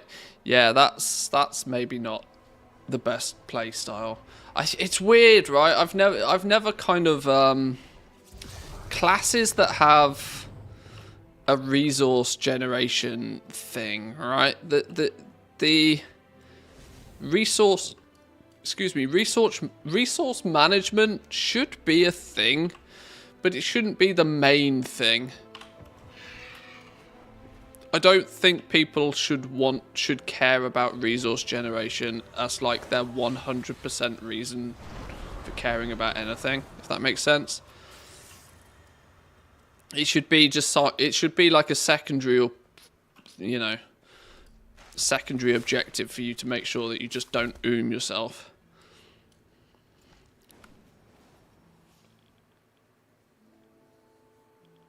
You rip the armor off his back, great, then what? You trim his toenails. Yeah, it was kind of very anticlimactic in that regard.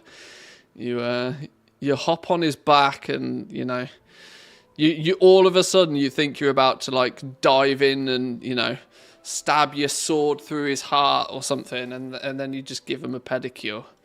It's odd. It was odd. Can't miss the Super Blue Spruce Crown. Wakey wakey. It's time to rock and roll.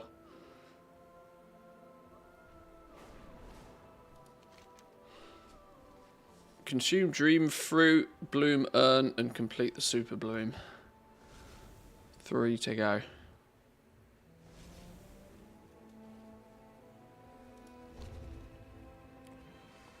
There's not a huge rhyme or reason I'm doing this on all of these characters other than the Super Bloom is a good way to get the dewdrops, which is a good way to make sure that you can always plant your seeds and get rep from them, which is a good way of making sure that you can always complete the meta achievement quite quickly. It all kind of links together in a way. That's one thing I do quite like about this zone, is the synergy between the different aspects of gameplay kind of makes sense.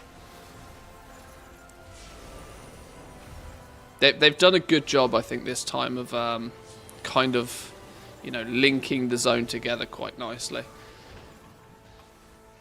It doesn't feel like they're completely separate events. You feel like you need to do a little bit of everything, and if you do a little bit of everything, you'll complete everything that you need to do. If you just try and do one thing, you'll very quickly end up missing something. Like if you don't do the Super Bloom but you only try and plant seeds, you'll probably be able to get your seeds, but you'll run out of dewdrops, meaning you then won't be able to get the reputation from the seeds because you have to half fill the seed to get the rep. And if you can't get the rep, then you very quickly are going to not be able to complete the meta achievement, and if you don't complete the meta achievement, that limits your ability to get seeds unless you have lots of resources. It's actually quite, you know, the synergy of it's quite good, I think.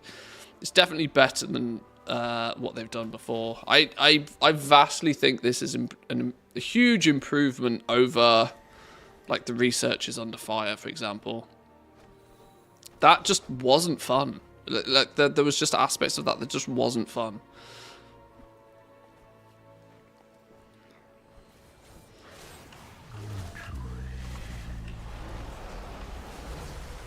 No, why am I in bear form all of a sudden?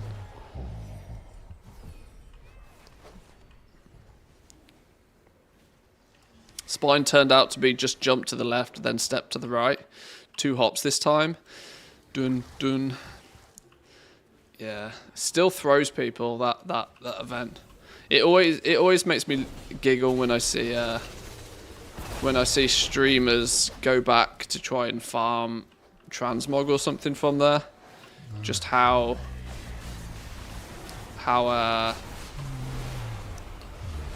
even on a max level character, it's unless you know what you're doing, you will die. It's the irony is that Spine always ended up being a more iconic encounter than Deathwing himself. It shouldn't make sense. Why did the penultimate fight end up having greater legacy to it than the actual fight?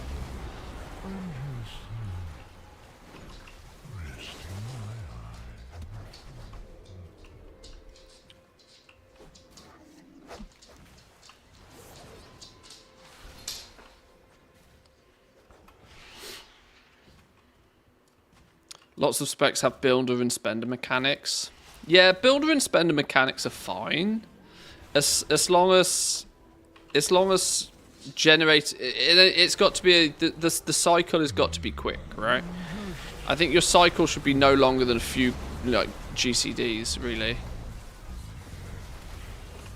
Otherwise, you end up in scenarios where people's ramp is like way too long. And shit ends up dying before you've even ramped.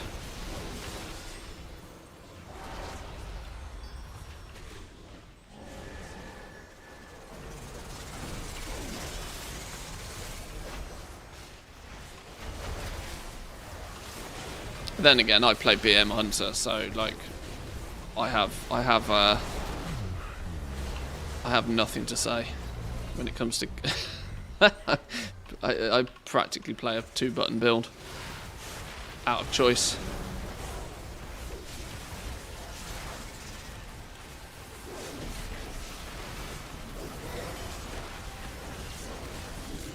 One and all, how's reset day? Reset day is doing as well. We're getting some of the chores, the tasks out the way nice and early this week, due to Season of Discovery turning up. That might warrant a look.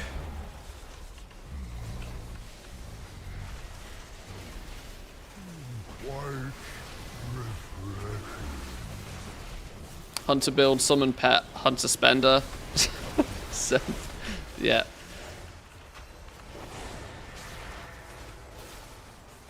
Hey, sometimes pet doesn't even do pet things. Then we've got a problem, right? Season of D's classic, right? Yes, yes. Once I fell asleep in the nest of fluttered a fairy dragon. They nested upon me for a season and coated my rooms with dust.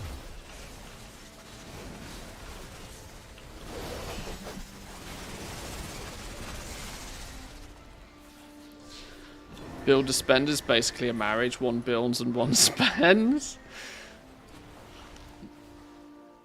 Depends how your marriage is, I suppose. Once I fell asleep in the nest of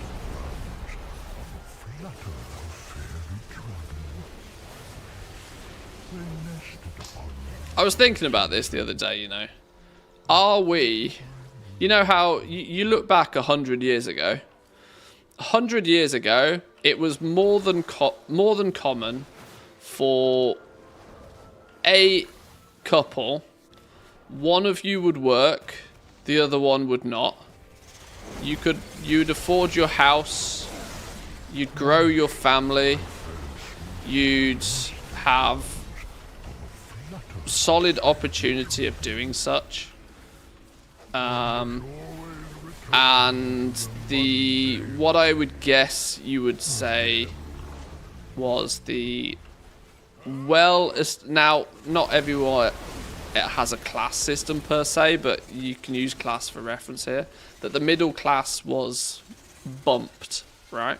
Bolstered, supported, looked after, cared after. And that led to an era of history where we as a civilization exploded, right? We boomed, not only in number, but in capability as well. Technology has advanced faster in the last 100 years than it has ever before. Yet, why is it then that the world feels so broken and lopsided all of a sudden? Are we actually now, because decades usually stand for something, right? So, like, people, you could say the 70s or the 80s or the 60s or the 90s to people, and people kind of have this memory of what happened in that decade that made that decade stand out. Now you don't see what is going to paint that picture until many years after it already happens.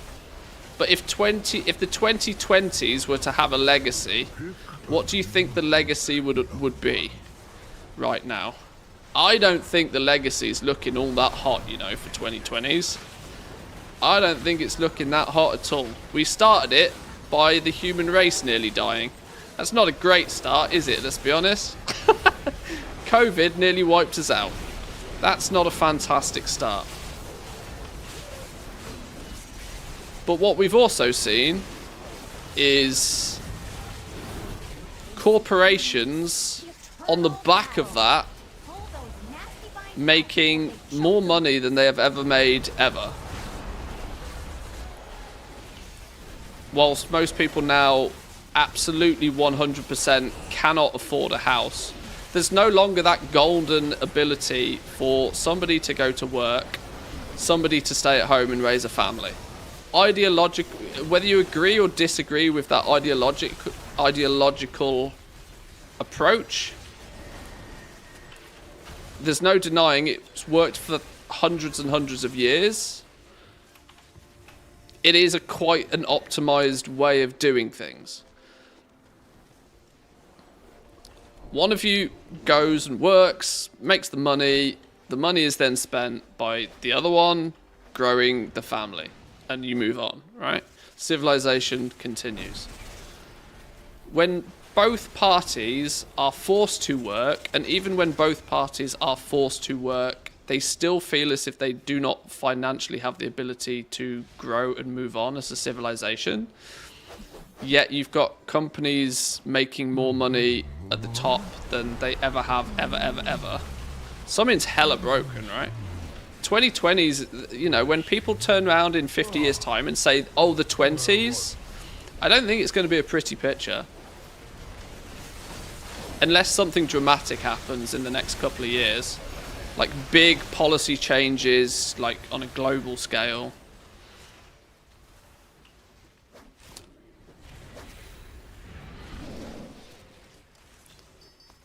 Because the 2000s are going to probably be looked back on as a technological revolution.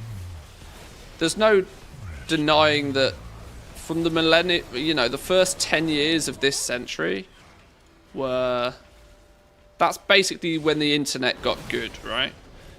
The internet existed before then, but that's when the internet got good. That's when the internet turned up. The internet revolution. 2010s, it sort of stabilized itself. What's the 2010s gonna have? I don't know.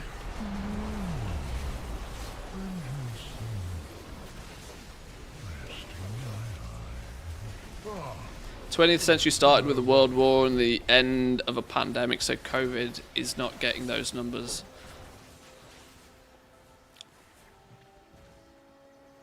Politicians are bought and sold. You're not going to get any policy changes. Well, something has to happen. Something has to change, right? You look back in history, this all like, we're literally repeating exactly what happened 100 years ago. Not geographically, not everywhere. I'm looking at this from a very first world perspective, which is not a true representation, but about 100 years ago, industry was, you know, industry was about to boom. Yet, you know, it got to a point where things like minimum wages became a thing, and most communities saw the advantage of sharing the love, right? Sharing the wealth. The one for all, you know, the one for all approach definitely helped. Admittedly, shortly after there was a world war, but that's, you know, you can't win them all. I don't know. I think about these things randomly. And it is, I would point out, very randomly. But if you were to try and paint a picture for 2020's legacy,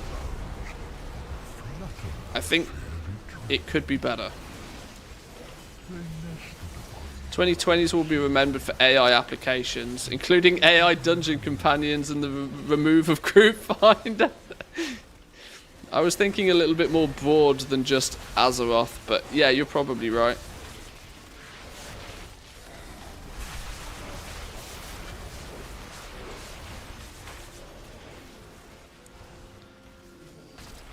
I'm really scared of the young people getting so influenced by bad social media. That is a growing concern that I do agree with. I do very much agree with. I don't think we totally understand the ramifications of what social media is going to do to the current generation of young people. It's going to fuck people up. This comes from somebody that makes his living on social media, right? And I think people's dependency and reliancy on social media for everything is wild.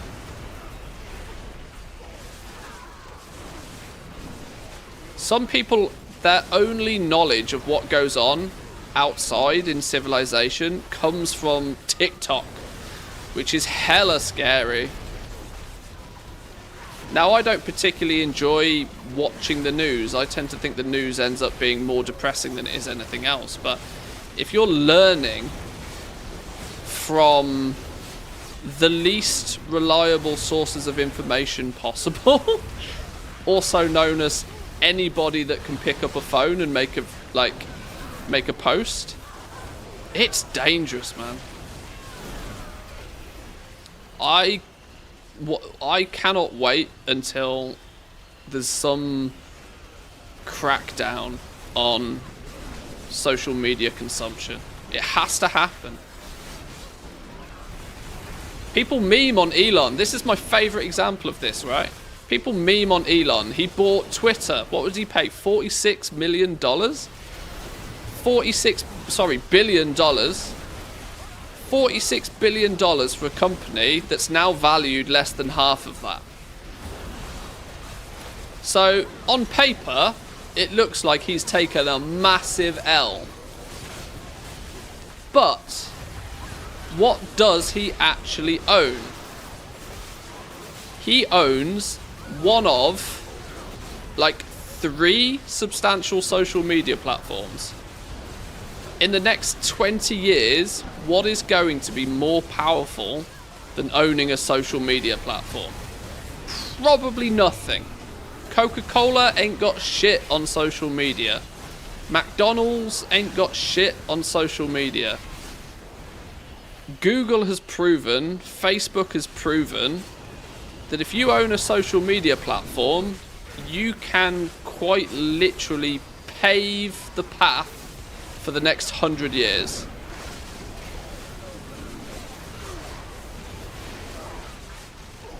And sure, it may not be worth anywhere near as many real US dollars as it was when he bought it, but there's still no denying he owns one of the things that almost money can't buy.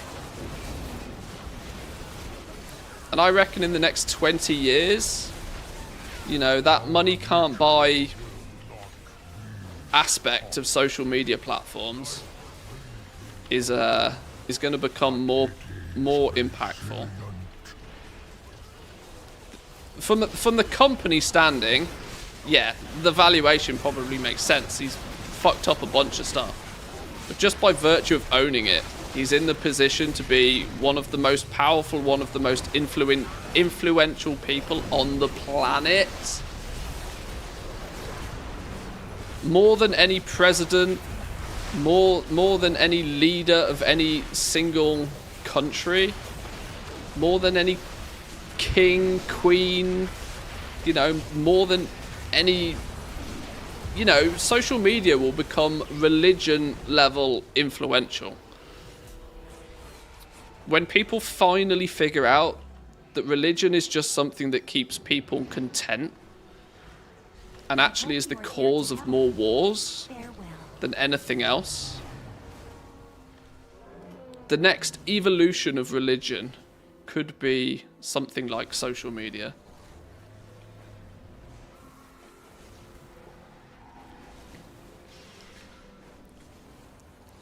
Where's the goal making? Every time I tune in, Manthieus is doing a super bloom. The long tail of doing the super bloom is that once it's done, I've then got more time to make gold. I do wonder why Google didn't buy Twitter with all of their attempts at Google Plus and Hangouts and stuff. Well, yeah.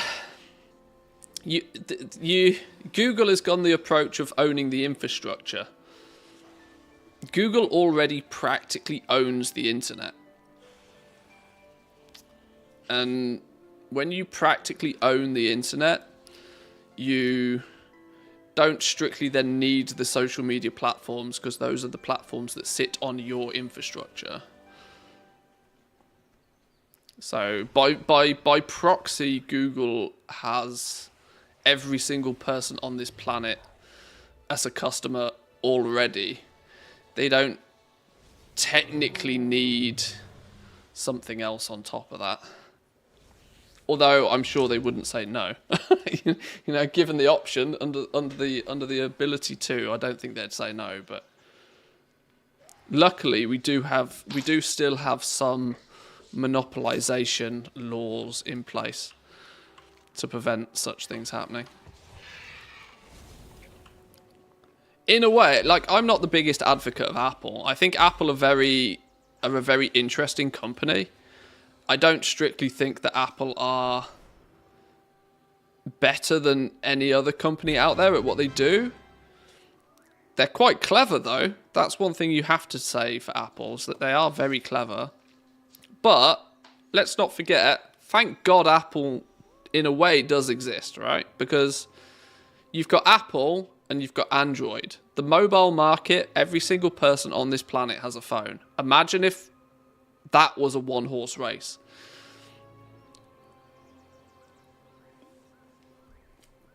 If Google was allowed to run riot, it was a one-horse race, it would be... That would be the monopoly of all monopolies, wouldn't it?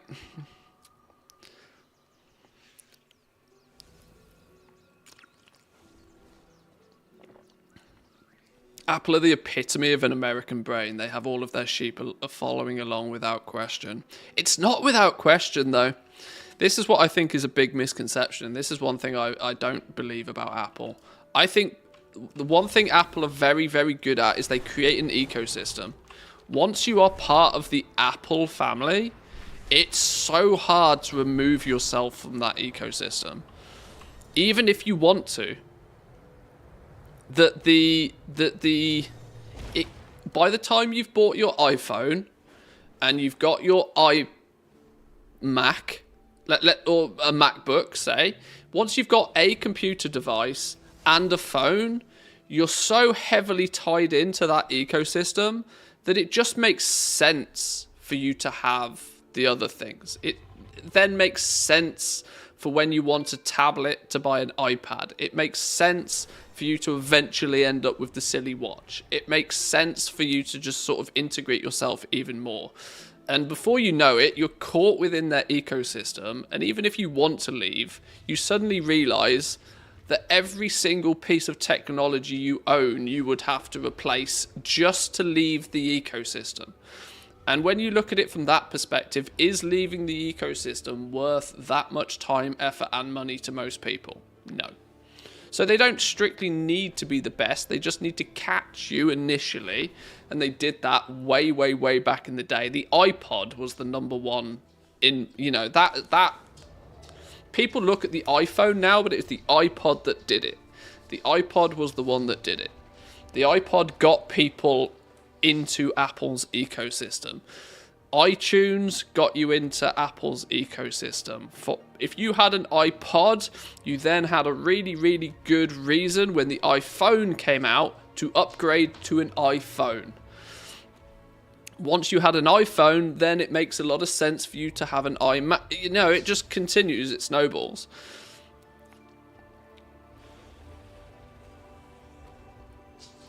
Which ultimately, this is why I don't really think Apple are the best. They're not the best at what they do, they're just very clever. They were very clever.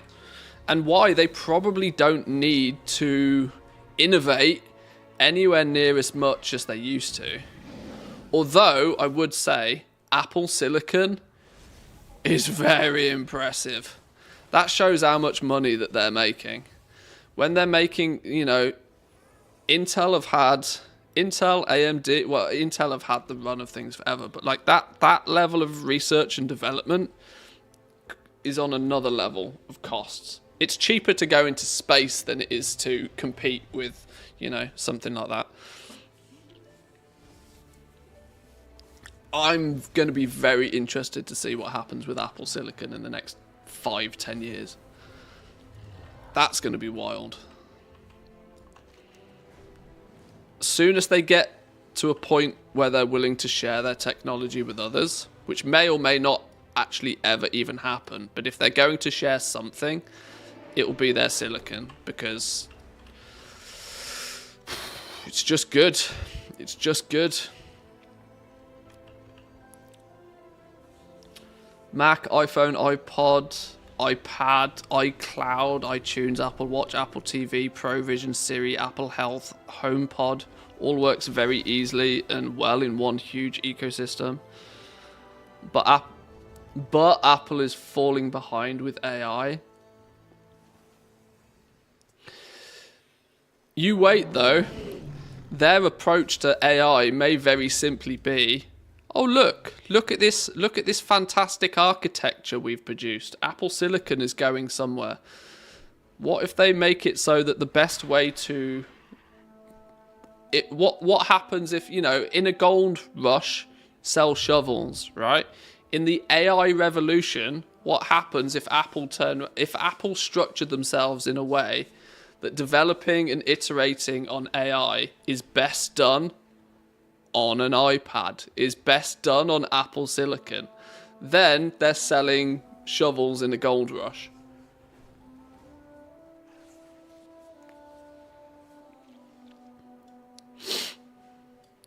I had a co-worker shilling for Apple buying $1,000 phone when he had $900 a month this income. Yeah. Mobile phones, although they're not physically, surgically attached to us yet, I know people who, if they don't know where their phone, if they are more than 10 foot away from their phone at any point, they start getting shivers. They start going into like withdrawal. It's actually ridiculous. This is why I think, we are slowly but surely being pushed to a direction where the device we have in our hand will no longer be in our hand, Like, soon as the technology's there, we won't hold this thing anymore. It will just be part of us. Like, physically, it's an extra limb. Evolution has dictated that we now are sharing our brain space with this thing, right? I don't know. I have no idea how I got onto this topic of conversation. But it intrigues me.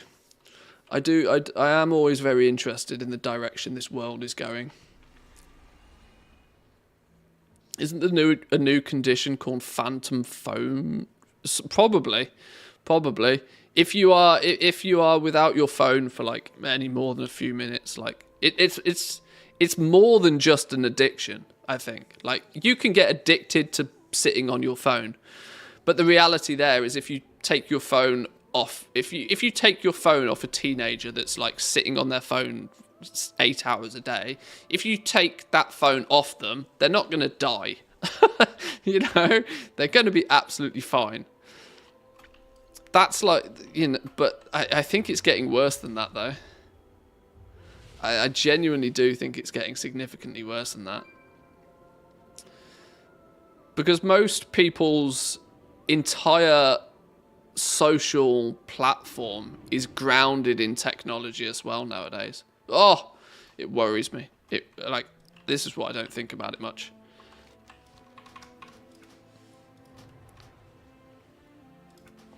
Right, either way, next tune. I've still got lots of quests in this quest tracker. I'm sure there's something I've missed here. No, let's just head back to Valdrak and hand that quest in. Signature of the 2000s is that companies went global and governments did not. Companies that used to have a national interest in keeping the middle consumer class strong now just sell their stuff overseas, produce it overseas, and pay taxes overseas. Loyalty is no longer to the country or political, though. It's to their shareholders. All they need everywhere is cheap labour. One-income households cuts the labour force in half. It's not wrong. It's not wrong. Yet look what is slowly happening with places like China, where China is less and less willing to sell all of its stuff out and is more holding more of it in. Right?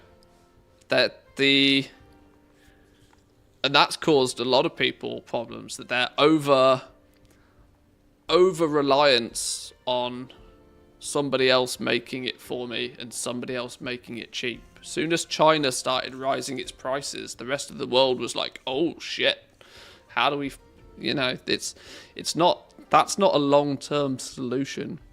That's a problem that needs to go away again. That's where, you know, it needs to do a 180. Companies need to be financially incentivized to keep things local.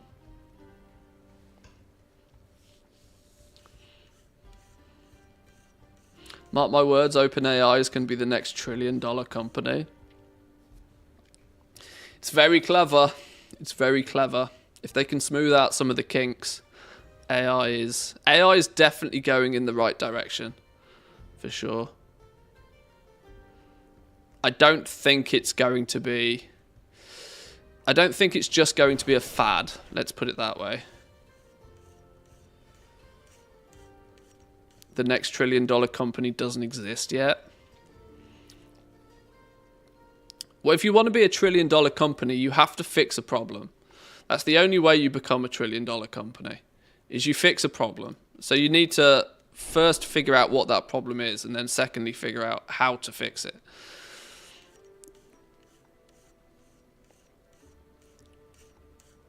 AI is very clever, but at the same time, it's also remarkably dumb. They need to find something that they can use AI with that fixes a problem that every single person has. You just create the problem and sell the solution. That sounds a bit too much like Blizzard. That sounds very Blizzard-esque to me. Oh, we're going to make this thing overly grindy and overly complicated, so in 3 months' time we can sell you the solution and you'll praise us for it. Serve once more. OpenAI is the first of many AI companies. Yeah, but soon as one figures something out, they just absorb each other. This is how Silicon Valley's done this forever, right? Silicon Valley does this all the time. You know, you'll get 10 starter companies, then one will break away a little bit from the pack, and then just hoover up 6 others, and then become the monopoly and hoover up the other ones, and then all of a sudden you've got a $1 trillion company. It's pretty much exactly what Google did with the internet.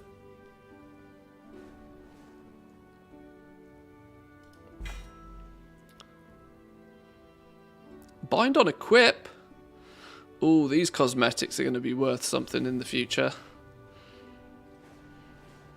Mark my words, these will be worth something in the future. If although they don't look super fantastic, but they'll be worth something in the future. Absolutely. Right, boys and girls, ladies and gentlemen, people of all ages. I am hungry. Very hungry. You can usually tell when I start to get hungry because we start to go off on random topics of conversation like we have recently. We'll be back tomorrow. I'm gonna call it there for today. We'll be back tomorrow. I didn't get anywhere near as much done today as I planned, but that's always the case. Always the case. We always get distracted by squirrels. I did get a couple of my characters, like the weekly chores that I want to get done on them, done. I'm trying to leave myself open so that we can play some Season of Discovery later on this week, and probably for the start of next week. We'll see how that goes. I might tomorrow introduce you in a little bit more detail to my new one of my new characters. This dude is going to be a level 11 twink. He can already, not comfortably, but slowly and steadily solo dungeons. With a bit more gear under his belt, he will be an absolute powerhouse for dungeon running, meaning I will be able to use this character to self-boost a bunch of other characters, which might end up being a little bit of a long-term goal. As we have many months between now and the new expansion to kill, this could be something that we can chip away at. But I might introduce you to him in a little bit more detail, talk about the ins and outs. If you wish to do something like this yourself, the hows and the whens and the whys. That might come tomorrow. So make sure you've hit the follow button, the subscribe button, all of the buttons. I'm going to go get me some food. And I will see you all next time, boys and girls. Come say hi over on the Discord if you're not there already. Lots of mostly goal making discussion, to be fair, over there. But come say hi either way. Yeah, we'll be back tomorrow. Thanks for joining. Hope you enjoyed. See you all next time. Peace.